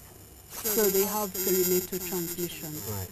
But we do have patients who acquired HIV behaviorally, like during adolescence, through sexual intercourse. And I do know that even in Eastern Europe, there are patients who have been infected because of intravenous drug use. So it doesn't matter how this patient got the HIV, they have the same challenges. They have challenges of adhering to their treatment. Can you imagine having to take medications on a daily basis? I mean, they struggle with side effects of the medications, they struggle with adhering to the treatment, they struggle with discrimination. This morning I was listening to KFM and Aisha talked about this girl who had been sent away from a school because she was HIV infected. I mean, the level of discrimination in schools, in the communities where these people live is abhorrent. It's shocking. But also they suffer because some of them are orphans and they are vulnerable, and others suffer because they do not have the medication. They don't know where to go to be tested. Because a lot of times the testing centers are full of adults, and these young people don't know how to go about, being the neighbor of their auntie or uncle or sometimes even father, and they are there going to struggle with being tested. So I think we need to look at it from reaching out to these young people, testing them, and also engaging them in being part of their health. We give them a saying at Bela, Uganda, that asiko blamu tasa mukono. So if you tell them to continuously take their medication, I call them the heroes, really. If I were told to take paracetamol for a long time, it would be difficult. But some of our patients are on treatment of 5 different types. They are on anti-TB treatment, they are on multivitamins, they are on cotrimoxazole, they are on antiretroviral therapy, and yet we expect them to take these medications on a daily basis. And they have to take them, because if they do not take them, then they are going to fail on their treatment and it will be a disaster. I know of a young person who recently found out that they have HIV, and obviously it was very, the whole family was shocked. But then, how do you make sure that these young people understand first the benefits of taking medication? Because I think he has not yet, understood that you can get the medication and live for long. What do you tell them? So what I tell them, or what we encourage them to for all the healthcare providers to do, is to explain to them in very simple terms, what does it mean to be HIV positive? How does the virus affect the immune system? Like the virus enters the CD4 cell, the CD4 cell is a white cell, and once it gets into the immune system and the CD4 cells drop, then opportunistic infections are going to come in, tuberculosis, cryptococcosis, all these infections, and then ultimately the patient dies. That if they take their antiretroviral therapy, that the antiretroviral therapy is going to lower the amount of virus in the blood, and they will have immune recovery and they will live a normal life. One of my oldest patients who was born with HIV is a 29-year-old woman. And she takes her treatment religiously. It's become part of her life. And we have so many patients who are on treatment, but they learn to cope with living with HIV. And we encourage them to give peer-to-peer counseling. Like sometimes it's so hard for you as a doctor, much older than them, talking to these guys, take the treatment. They look at you, they're like, you're not taking that treatment, you don't understand what we are going through. But if we get patients who have adhered well to their treatment, they are successfully educated, they talk to the other young people. Right. I guess for young people, someone once said that you cannot know how hurtful it is being raped until you're raped. But I also, like to disagree with you. Their basics, their standards. I do not know that. I don't actually think that I need to be raped first to understand that it is bad. Okay? I do not need to first be in a war to understand that war is bad. There are standards, and I think this morning we are reaching out to you to help you understand that while you may be living with HIV, there's still hope.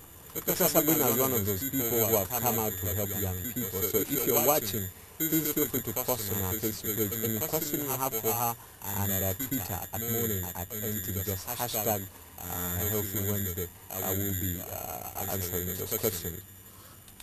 There are so many myths, I don't know, myths or ideas about the medicine to take, when to take it, how to take it, and I'm told there are now guidelines on starting patients with treatment. Tell us about that. In fact, that was one of the other highlights that we had at the conference.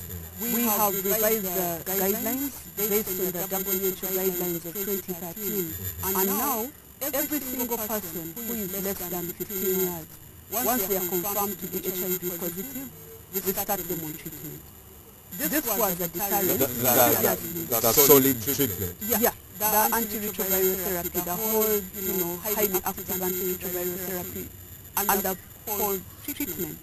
Previously, healthcare providers were afraid to start children on treatment because they would say, oh, pediatricians, you're complicating issues, start below 25%, start below 200 CD4 cells, and this would kind of make people afraid to venture into the pediatric section. Yeah. We've simplified this.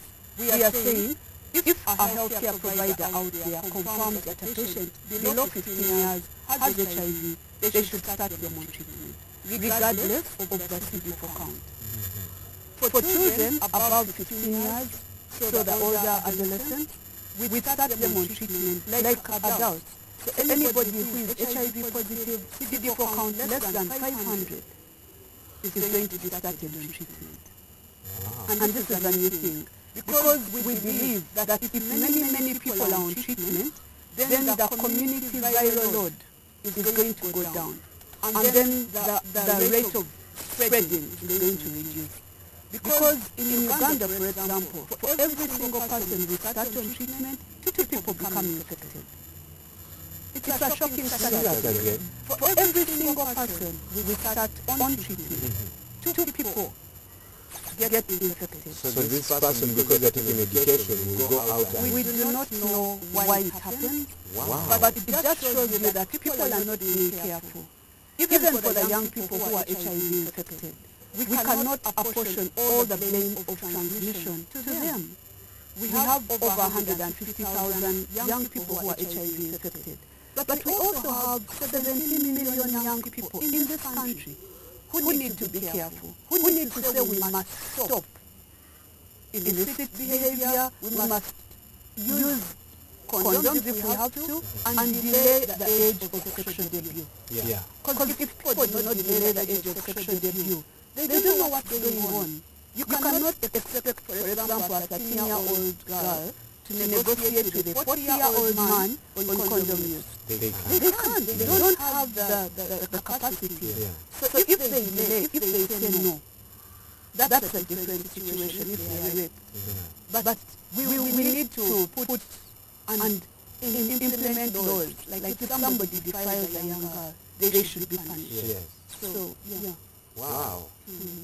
This morning, what are some of the gaps, the opportunities that young people can use to, one, ensure that HIV, stops them, but also to help other people who are like them and bring down the rate of... One thing that I've learned is that there is a lot of stigma and discrimination. When a patient is confirmed to be HIV positive, you ask them, have you told the school teacher about your HIV status? They're like, no, I can't tell the school teacher because the school teacher is going to laugh about it. Have you told the school nurse? I don't trust the school nurse. So we need first of all to lower the level of stigma and discrimination in the communities where these young people live. Young people live in schools 60% of their lives. And so we need to tackle the Ministry of Education and empower the teachers, the school nurses, on learning how to take care of these patients. But also in the homes. In the homes, it's like a taboo if a patient has HIV, and the parents are hiding these children. And young people are scared to go to the health care providers because the health care providers are going to judge them. Where did you get HIV? Blah, blah, blah, blah. You know? And they even label them young, but there will be all these things. But we need to empower the health care providers on how best to take care of young people. How are we empowering parents to help their children? At Baila Uganda, we have parents talk and parent peer meetings, and we encourage the parents to attend those meetings so that they learn how to interact with their adolescents and young people. Because sometimes the parents are extremely tough. I mean, these are where they go, and they are just struggling with life. They are struggling with school. The parents want to distance themselves. Sometimes the parents don't even disclose to their own children about their HIV status. So in the WHO guidelines which we revise, we are encouraging parents to disclose their HIV status to their children, so that the children don't feel isolated and don't feel left alone. That's some comments here for you. Let me just get them quickly. Someone says, well, young people should practice ABC to be safe. You talk about this. So ABC meaning not abstinence, being faithful, and you not stand there and tell 15-year-old to be faithful. To be faithful to who? To who? We need to understand our constitution, that if anybody has canon knowledge with a child below the age of 18, they are liable to a felony. And they will be penalized. So if two young people, 15 and 15, have canon knowledge, they have sexual intercourse, they will both be penalized for defilement. Really? Yes, defiling each other. So young people need to delay the age of sexual debut. There are so many consequences of having unprotected sexual intercourse before the age of 18.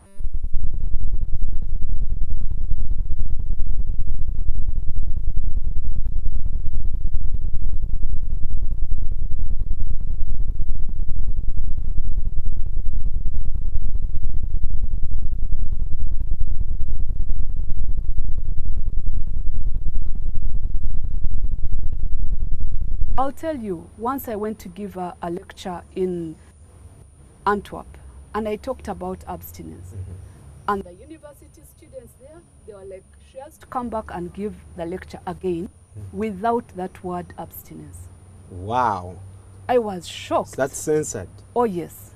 Like, because obviously they're not abstaining. They are not abstaining. So I revised my presentation humbly and talked about delaying the age of sexual debut. And they clapped and they said, that's a better word. Wow. So young people probably don't want to hear the word abstinence because indeed they are not abstaining. We've done studies at Baylor to show and prove that the young people living with HIV are sexually active. Yeah. That's scary. That's another story. But I mean, young people are having sexual intercourse. So what should we do as healthcare providers? What should we do as parents? We need to make the young people make the right choices.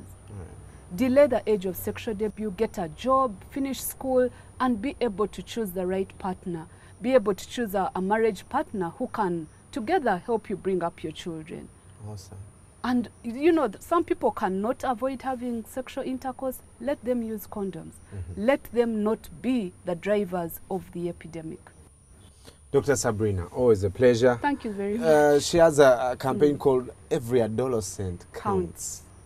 And I think I'll bring you back next time to talk about that. But being with Dr. Sabrina this morning, looking at especially opportunities for young people that are living with HIV/AIDS, how can you help make sure that this actually stops with us? What can we do? I know there's lots of things to talk about, like stigma and condom use. Abstinence is a major factor, and I know so many churches preach about it, but I think it's time for us to go practical. Continue this conversation on Facebook and Twitter, and let's engage our young people. There are lots of opportunities for you to be a part of HIV control. Isma is not in the van. I know he's feeling cold wherever he is. Good morning, Isma. Good morning, Brian.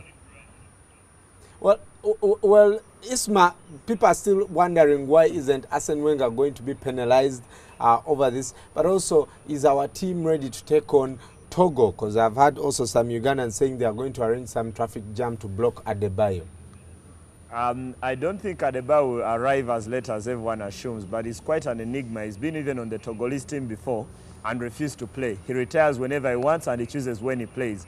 We'll be talking about that, but mainly we'll focus on what we can do, and that is Uganda. We can't choose whether Adebayo comes to Kampala or not. I hope he comes here because we'd love to beat a team that is at his full strength. We'll talk about that and Mitchell's striking options. There's also something that you cited, Brian, earlier about handing over the management of the gates to Balaam. We'll discuss what I think about that. I have two very differing opinions about what I think giving away the rights of managing the league, managing the stadium to event managers. We'll discuss the Premier League and also a man who had Arsenal over the weekend, Diego Costa.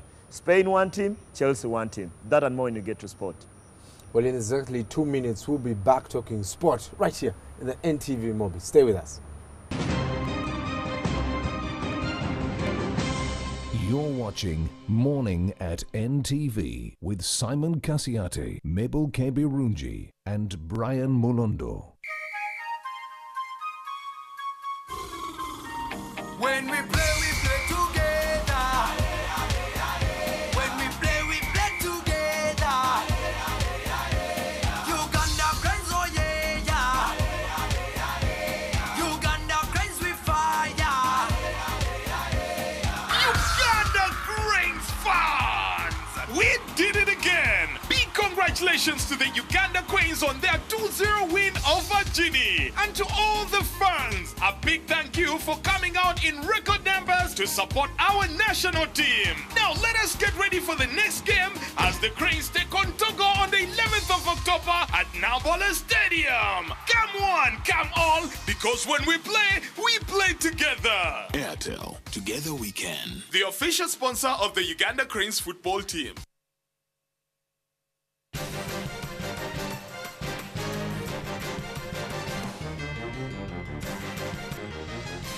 Oyagala okumanya ebikulu mu bulamu bwo, ebintu ng'amaka, omukwano, ebyendya, eby'emirimu oba byabulamu, ate okukuuma omubiri oba emisono egy'enjawulo. Abakugu bagenda kuttaanya ensonga zino nange Farida Nakazibwe buli lunaku okuva ssaawa 3 okutuuka ssaawa 4 ez'okumakya. Tosubwa, mwasize mutya.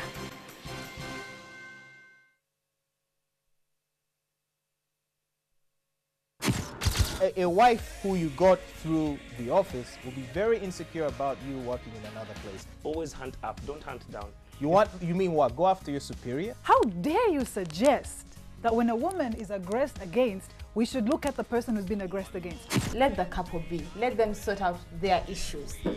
When they need you, then you come in. Prostitution is being given a new brand. All I know is that I connect people. Let's not choose to open our zips and do whatever our urge is, because I don't think that an urge is stronger than your will to say no. People attach a lot of questions, shame to HIV. I do not believe that when you wear a short dress, you should be around. Marrying a wife is like having assured sex. Anytime you come, you must have. Yes. To raise a population that has no clue how to be men. Can you bring out a quality family? I don't get married for my family. Men, every Wednesday only on NTV. On the next episode, brought to you by... At Orange, we know you want to do more on the internet. That's why we bring you happy hour day and night. Destiny River. There's only one way to clarify all this. There's only one way. You must talk to Beatrice. No way I'll talk to her. There's no way I'll talk to her. We're not doing that. We are not.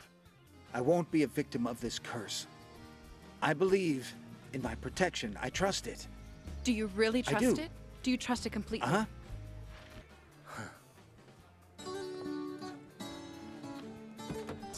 Amelia!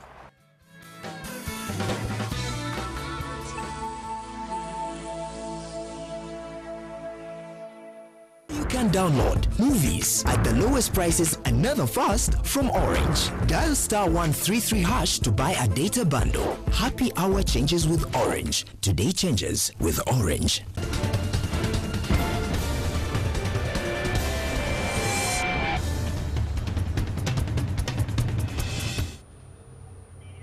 "20 minutes on to 9 o'clock, and yes, we're hanging out and chilling out right here in the NTV mobile van. It's really beautiful, huh? Yeah, it's quite a place. A lot better in terms of temperature than where I was standing earlier, and I feel a bit warmer than I felt this morning, because it hasn't been the best weather.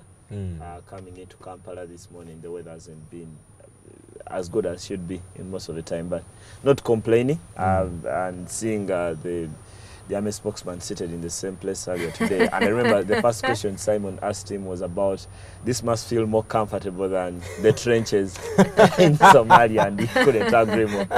Exactly. Well, DJ BK has refused to acknowledge that this is innovation and is calling it improvisation. Because it was raining, we decided to take it to the car. No, Sebo, just accept that we have been creative this morning. Well, lots of you, of course, have comments. We can't wait for you to broadcast from Karamoja. Tuja. We are coming. We are coming. All right. I think I'll sample this later. But some of you saying you can't watch NTV in Masaka, and I think whoever is supposed to put you on will fix you up. Technical team is working on that.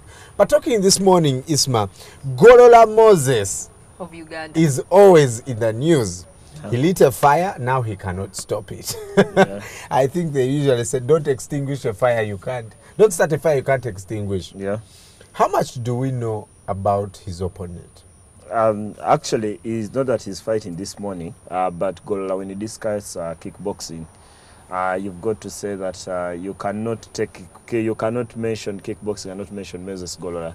But as you say, he lit a fire, and tonight there's a national kickboxing title fight in Lugogo between Abuchi Keno and Shakur Yusuf. I did meet the two boxers last week because they came into Omomoli. It's a show about sportsmen, so it's about sportsmen coming to the show. And having seen the two fighters before, and both of them have come from the trenches of boxing before getting into kickboxing, like Golola himself also, who started as a boxer. Yeah. I've got to say that I'm more impressed with the attitude of Chikenwa going into tonight's fight, because neither fighter is known largely. They have a total of about 23 fights, and they both lost a combined total of 3. I think Shakur Yusuf has lost 2, and then Chikenwa has lost 1. But you've got to say that there is not much that probably people out there who follow kickboxing in this country know about him, and probably the presence of Golola will be more exciting than what will be in the ring. But it's a good thing that one person starts something, and I've always looked back at kickboxing before Golola and thereafter, or so many people have started something and thereafter they have no power about how fight can grow, and that's exactly what is going to happen tonight. Chikenwa and Yusuf will only feed off the thing that Golola has done for the sport in this country. And I would say, may the best boxer win. My boxer to win should be Chikenwa. I've seen him, the attitude. He's as loudmouth as Golola. Does not have the command of the language in English. That is in like Golola would. Golola would conjure up even if he doesn't. He may not be but that you fluent. Understand what he's saying. Chikenwa may not have it, but I think he's a better fighter. I've watched him once or twice, and he really looks the real deal. Is it inevitable that most of them will want to look like the guy who took the game to the next level? They want to talk with him. They want to talk trash to the opponent. I think you've got to create your own style. I think Yusuf has grown as a kickboxer without being Golola. Chikenwa is a bit like Golola, and across the world, I think there are different attitudes of boxers or fighters. Those who fought Muhammad Ali back in the 60s and 70s didn't need to be like Muhammad Ali to beat him. Joe Frazier and all those other boxers, or George Foreman. Those who fought him didn't need to be like Muhammad Ali, the trash talk and everything. So I don't think you need to be Golola to be able to make sense. You don't have to be Mayweather, who is always on Twitter and Facebook mocking Manny Pacquiao. In order for Pacquiao to do the same and he never responds in any way. So I think it's about you creating your own style. If you're someone who goes into the ring calmly and then punch someone out in But they rarely do. Yeah. Usually when they're weighing themselves or whatever, they provoke one another. I don't know if it hypes them up. You know. I think it's a marketing tool. Ever since Don King came into boxing as a promoter back in the 1970s, remember when he spoke to the then president of Zaire, Mobutu Sese Seko, to sponsor that fight, the Rambo in the Jungle. Don King brought that kind of thing to boxing, and it's a new thing. But I know there are many boxers who don't do it. I didn't see anything like that between Maidana and Mayweather. Manny Pacquiao had better an arm and a leg. He wouldn't do something like that at the weigh-in. He just goes in, and by the time the fight is done, he's a champion at 8 different weight divisions. Okay. That tells you about style. Moving on to local basketball. Should UCU be scared of backlash from Ndeji? I think they should. This is a match that is of two teams that are normally very close during the regular season.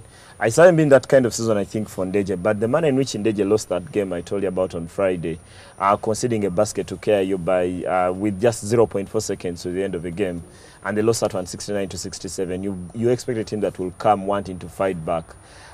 They've had a horrible season. They only won 3 of their opening 11 games in the first round, so they have a bit of work to do to make up if they're going to get into the playoffs and eventually be competitive. So for whatever UCU have done, and they haven't been convincing this year like most of the other years when they've gone to the semifinals eventually, normally lose to Warriors. Last year they lost to Falcons in the quarterfinals. I've got to say that I have this thing that this could be one of the best games of the season in terms of a contest between the two sides, because they should be evenly matched, especially knowing that UCU are playing this year without Desmond or Willie, and then Sudi Ulanga, who is one of the better scorers in the league, has been struggling with a hamstring problem throughout the past 2-3 months, and that should be a factor too. Okay. Well, moving on to FUFA. Sorry. Yes, they have decided to contract an events company to run the game. Are they just shunning their responsibility, or what do you think of the move? I've got to say, have 2 very varying opinions about the whole thing. First of all, is that many people, including myself, have this resentment towards it because you're seeing a situation where an event manager comes and mans a guest, then pays FUFA. Would have been more comfortable, probably everyone, if FUFA paid Balam Events and is it Balam Events? Yeah, Balam Events managing the whole event at Nambol on Saturday. If they were paid money to manage the event, and then FUFA takes everything. Now it's a totally different situation with this one. Now Balam has bought the rights to the game, and thereafter, from whatever cut he'll make of a gate, he pays FUFA, which is totally new place, I think, at FUFA trying. And I've also heard from the radio ads that most of the game that is being advertised, beyond what is happening to the pitch, they are making this festival. And I've been one of those advocates for making sport a little more entertaining. I've learned that in this bend of a generation, there's something about music that is so attractive to a certain generation of people. And most of the people that live today are youth. So they're attracted to the game through those avenues. And I know basketball and rugby have benefited from this kind of thing. They don't have the crowds that have 40,000 like the Uganda Cranes do have. But I think it's one way to look at it, that probably FUFA being smart by attracting that kind of generation, but also they're giving them their responsibility. But then too, having been someone who has gone to the stadiums all my life, I've got to say this is one thing that makes my heart bleed. I've been to stadiums for over 20 years, and the management of the gates is as bad as anything you can imagine. It's so painful that even when you've paid your money, accessing the stadium is a bit of a pain. And I remember I was here before we played against Ginny, and I said, can we just have lights at the gate? I can tell you there was no lighting at the gate. And this was a night game. On the other hand, over the years, accessing a stadium is such a pain that even if you paid 50,000, what they call VIP or VVVIP for 120,000, you are likely to go through the same pain of accessing the stadium. Now, I see Balam, all these event managers who do this thing on a regular basis and have all these categories for their events. I think they are more schooled than we football people in managing these games, having the turnstiles in place. We don't normally have these things. And having gone through this pain over the years, I'm thinking, okay, this can be really a bad thing. I can have problems with it personally, but this can be really a bad thing where we all say, FUFA, they just want to get money, everything. I've got to say that when I was a kid, I was very lucky that when I got into the line, I was always stuck between someone's stomach and another man's butt. And that's not a very comfortable place to be. But my feet were always on the ground. But I got into Nachivovo. And that has gone on for several years, even as an adult. I know someone who sat on another's lap during the Uganda-Kenya game. That was back in 2011. Uganda failed to qualify for the Nations Cup. I've got to say the gates are so poorly managed that I've always thought that probably FUFA should hire a company, a security firm like G4S or Pinnacle, whatever company they choose. Make sure that we have single files. Exactly. Have the turnstiles, get the people to walk into the stadium right from the roundabout without having to get to the gate with their tickets, something like that. And I hope that since Balam is one of those who people love to call him Sabavulu on Luganda decision, so he's got to be one who knows how to manage crowds a lot better than we football people have. I actually think, and you know, I told of someone, I told him you and whoever is against this are the kind of people who have crippled our sport for a long time, because now you see, you're probably thinking Balam is the one going to take the money. If Balam pays 300 million shillings to FUFA, let him pay. But I think we need to get to a place where I feel comfortable going to Nambo. Exactly. Like I would feel comfortable going to an event Balam has organized from an artist, and I enter smartly, sit down, watch the artist, and go home. Customer care. Yeah, one of the most, you know the least available commodities in Uganda. Balam, you have a lot though to prove. Yeah, he has but, a lot to prove. I think but it's a smart move, I think. It's a very smart by move. FUFA. But what are our options to win this game? We need to win it, right? Yeah. It's a must win. And look at the back page of the Daily Monitor. It says a bit about Uganda's troubles. The third game has always been a bit of a problem. And actually, in the last 8 AFCON campaigns, Uganda has had 8 campaigns. That means 8 games. And Uganda has drawn 1, won 2, and lost 5. That means the problems don't start until the third game. So this is the bizarre third game, or you call it sad game, that Uganda normally faces. And I look at the results, it's actually knocked me off my perch quite a bit. Look at these results: Benin 4-1. I see beat Angola. There's a beat that third game. I see the victories against Angola, and I remember if you back in 2003 when we had to play Rwanda here, and we lost by a goal to Jimmy Gatete, a game that many remember for the run around between Tabla and Rwanda's players, because they thought there was juju in the Rwandese goal that had prevented Uganda from scoring. So I think this is, for me, over history will tell, this is the most pivotal game of the campaign. And probably I'm elevating every game in terms of importance. So remember I said that the point in Kumasi is only relevant if we beat Guinea. Now, with the Batha that is the third game, wow, Andrew Mwangusha really knocked me off my perch this morning. I'm looking at this and I'm thinking, this is going to be quite tougher than I thought. Togo have nothing to lose because they've already lost their opening 2 games. Uganda have everything to gain. You win the game, you're on 7 points, you're still in the driving seat. If you drop points and Ghana win their game against Guinea in Marrakesh, because they're playing in Morocco due to the Ebola in Guinea, then Ghana assume that position. If Togo pick a point from here, they're back in the picture. So I look at the math and it's going to be quite tense. I am not writing off Togo just yet because of this history. Yeah. History counts most of the time. Well, still on local football, 11 points and counting. How real is police? I've got to say, it's still too early to think that they are title contenders. But yesterday, they won a game against Adolin Paints, one of the weaker sides, and I think men are tipping them for relegation already. Sirat Sevnia and Peterson, one of the 2 of the veterans getting the goals. They're among the goals for police. And for Angelo Nyesi, everything they haven't done in recent years, ever since they won the league back in 2005, it must feel like everything is coming together right at this point in time. They are 2 points clear of police at this point in time. And they are not in the position they are in now as police is not one they've been in a long time. So whether they'll go on and push and make this a title winning season or even become title contenders will take a bit of time. I don't think they have it in them. I think all the other teams that have the players, especially URA, KCC, will come back into the picture later on in the season, especially that knowing that KCC didn't start the season earlier. They missed the first week because they had just come back from Sekafa, all those kind of things. So I've got to say, but it's good to have a team set the pace, because we all enjoy seeing police and see how long they can last over a 30-game season. Yeah. That man punished us, and I couldn't feel sorry for him, but he's now faced with a very huge problem. Yeah. Country and club, as for every player that is playing professional football, who takes precedence? Who is? Where should we answer the call? Spain versus We need a Chelsea. rule from FIFA to say if your country calls you, you must go. There's already a rule in place that players are given 5 days to attend to national team duties. That if you have a game on Saturday, your club is supposed to let you go by Monday. By end of Monday, you have 5 days. But now the problem, I think, is not about when players are late to leave their club and go play for their countries. Diego Costa is involved in that kind of problem. He's currently with the Spanish team because they play Slovakia in the Euro 2016 qualifiers, but the problem does not arise from there. The problem is that Chelsea think he's unfit to be playing for Chelsea 3 games in the past week and then play for Spain.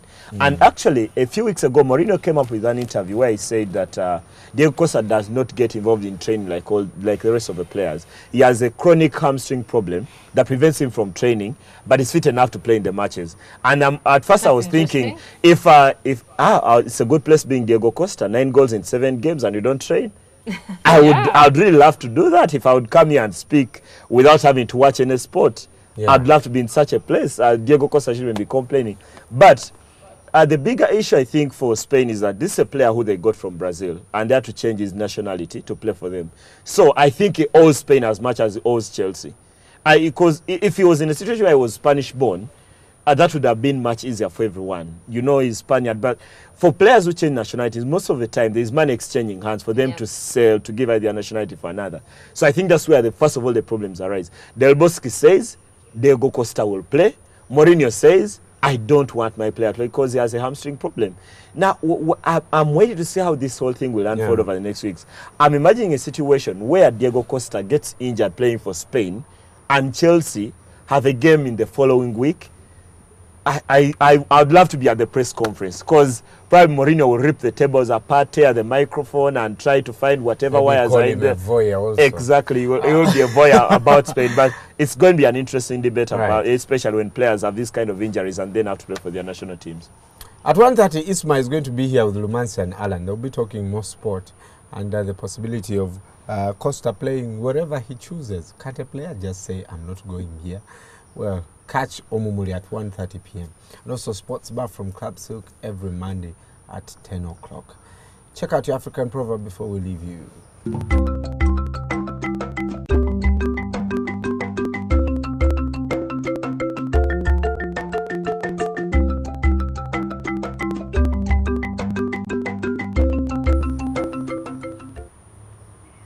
A single stick may smoke, but it will not burn.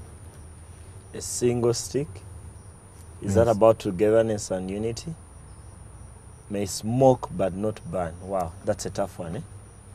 Ebo, you must be doing some cooking. Probably yes, with firewood, actually. Yeah, so with one stick you can actually not cook a meal. Yeah, but you need many sticks to put in like a fireplace. Exactly. I knew the moment I look. So it's about, I think, doing things together. You cannot do much. You know, there's about 5 of us who sit on this set. But the team we have behind us, we have as many as 15 sticks just to get morning at NTV on air. So you are nothing when you're working alone. You're greater in a team. And that's a lesson for people who get married. When you can't do much when you're alone. But like they say, what God has put together, that's where... Yeah, we can't wait for God to put you together. Brad, sometimes I wait for you to speak sense. Then sign out with nonsense. All right, we'll catch you tomorrow yet for another exciting edition. Tomorrow is Independence. We are 60 what? 52 years. 52. 52, it's also my mother's birthday. So Mama, some cake. The birthday person buys the... You the son. Okay. And we've just been broadcasting live from our minivan here. And send us any Facebook comments, Twitter, and of course, download NTV Mobi, install it on your phone. 6 o'clock, Robin Casey will be here to give out a bike and other gift hampers as we turn 8. We'll catch you tomorrow. Bye-bye. You're watching Morning at NTV with Simon Kasiate, Mabel Kebirunji, and Brian Mulondo.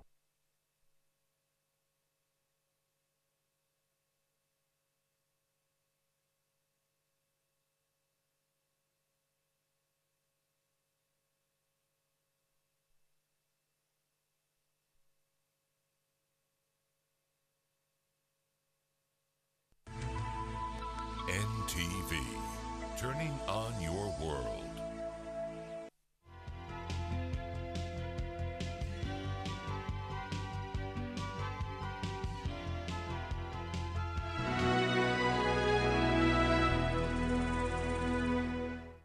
Use White Star Laundry Bar Soap with a lemon fragrance and you'll have a fresh, clean day.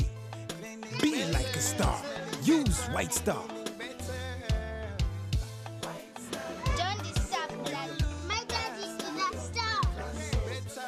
White Star Laundry Bar Soap. All day fresh clean. The tsunami, you probably remember what happened on December 26th, 2004.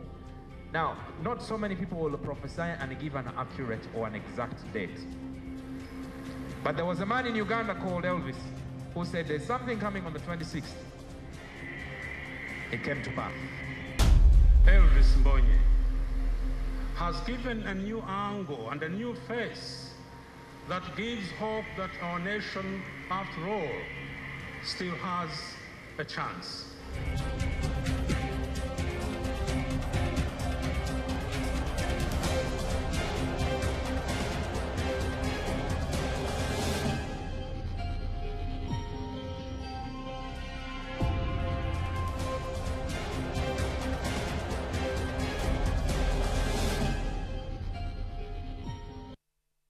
On the next episode, brought to you by At Orange, we know you want to do more on the internet. That's why we bring you happy hour day and night.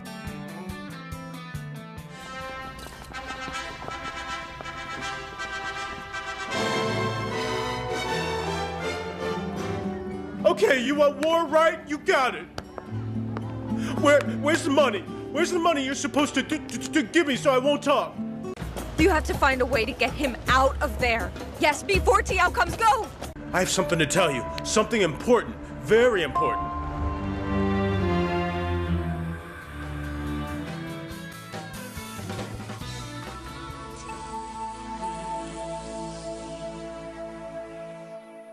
You can download movies at the lowest prices and never fast from Orange. Dial *133# to buy a data bundle. Happy hour changes with Orange. Today changes with Orange.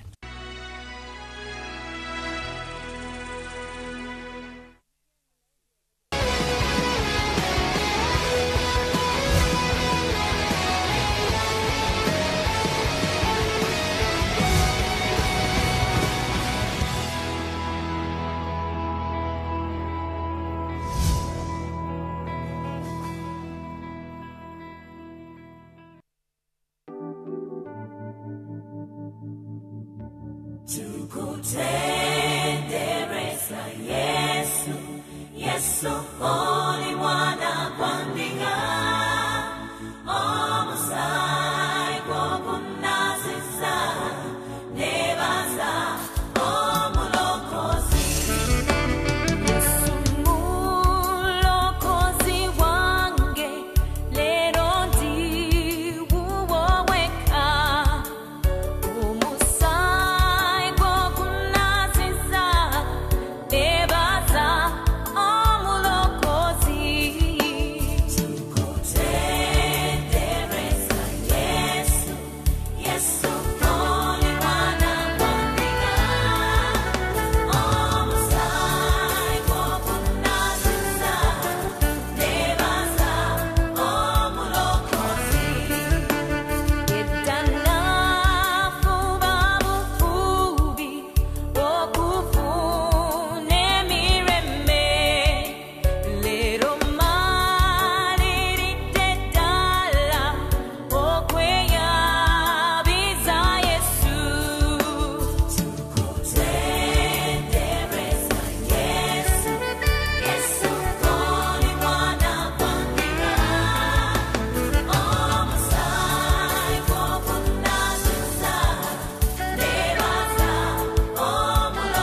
mugambe nti omwagala katonda yamanyi kikyaletenkera tuli misubawa akabiriti kamuli mu ngalo atukoleza nasiikiriza embuyaga zireme okutuzikkiza ekiseera kirituuka alituzikiza oyo ekiseera kirituuka alituzikiza oyo tuli misubawa kwake kikyatutonderwa tuli misubawa twake kikyatutonderwa tuli misubawa twake kikyatutonderwa tuli misubawa twake kikyatutonderwa tukiriza mu bwangu bino bye tulimu ngasi yangu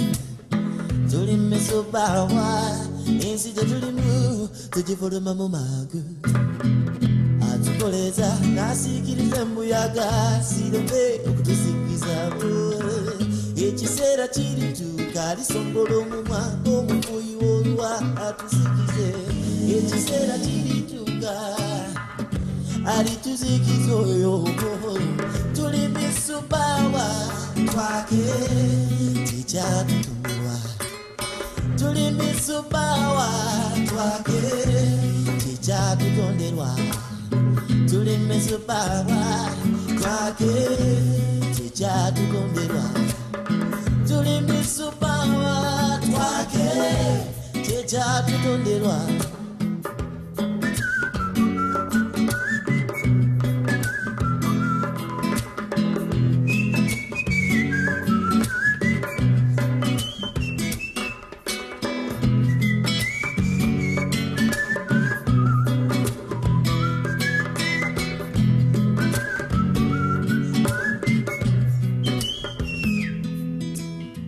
ekiseera kirituuka alisongola omumwa ng'omufuuyi w'olwa atusikize alituzikiza oyo tuli misubawa twake kikyatutonderwa tuli misubawa twake kikyatutonderwa tuli misubawa twake kikyatutonderwa tuli misubawa twake kikyatutonderwa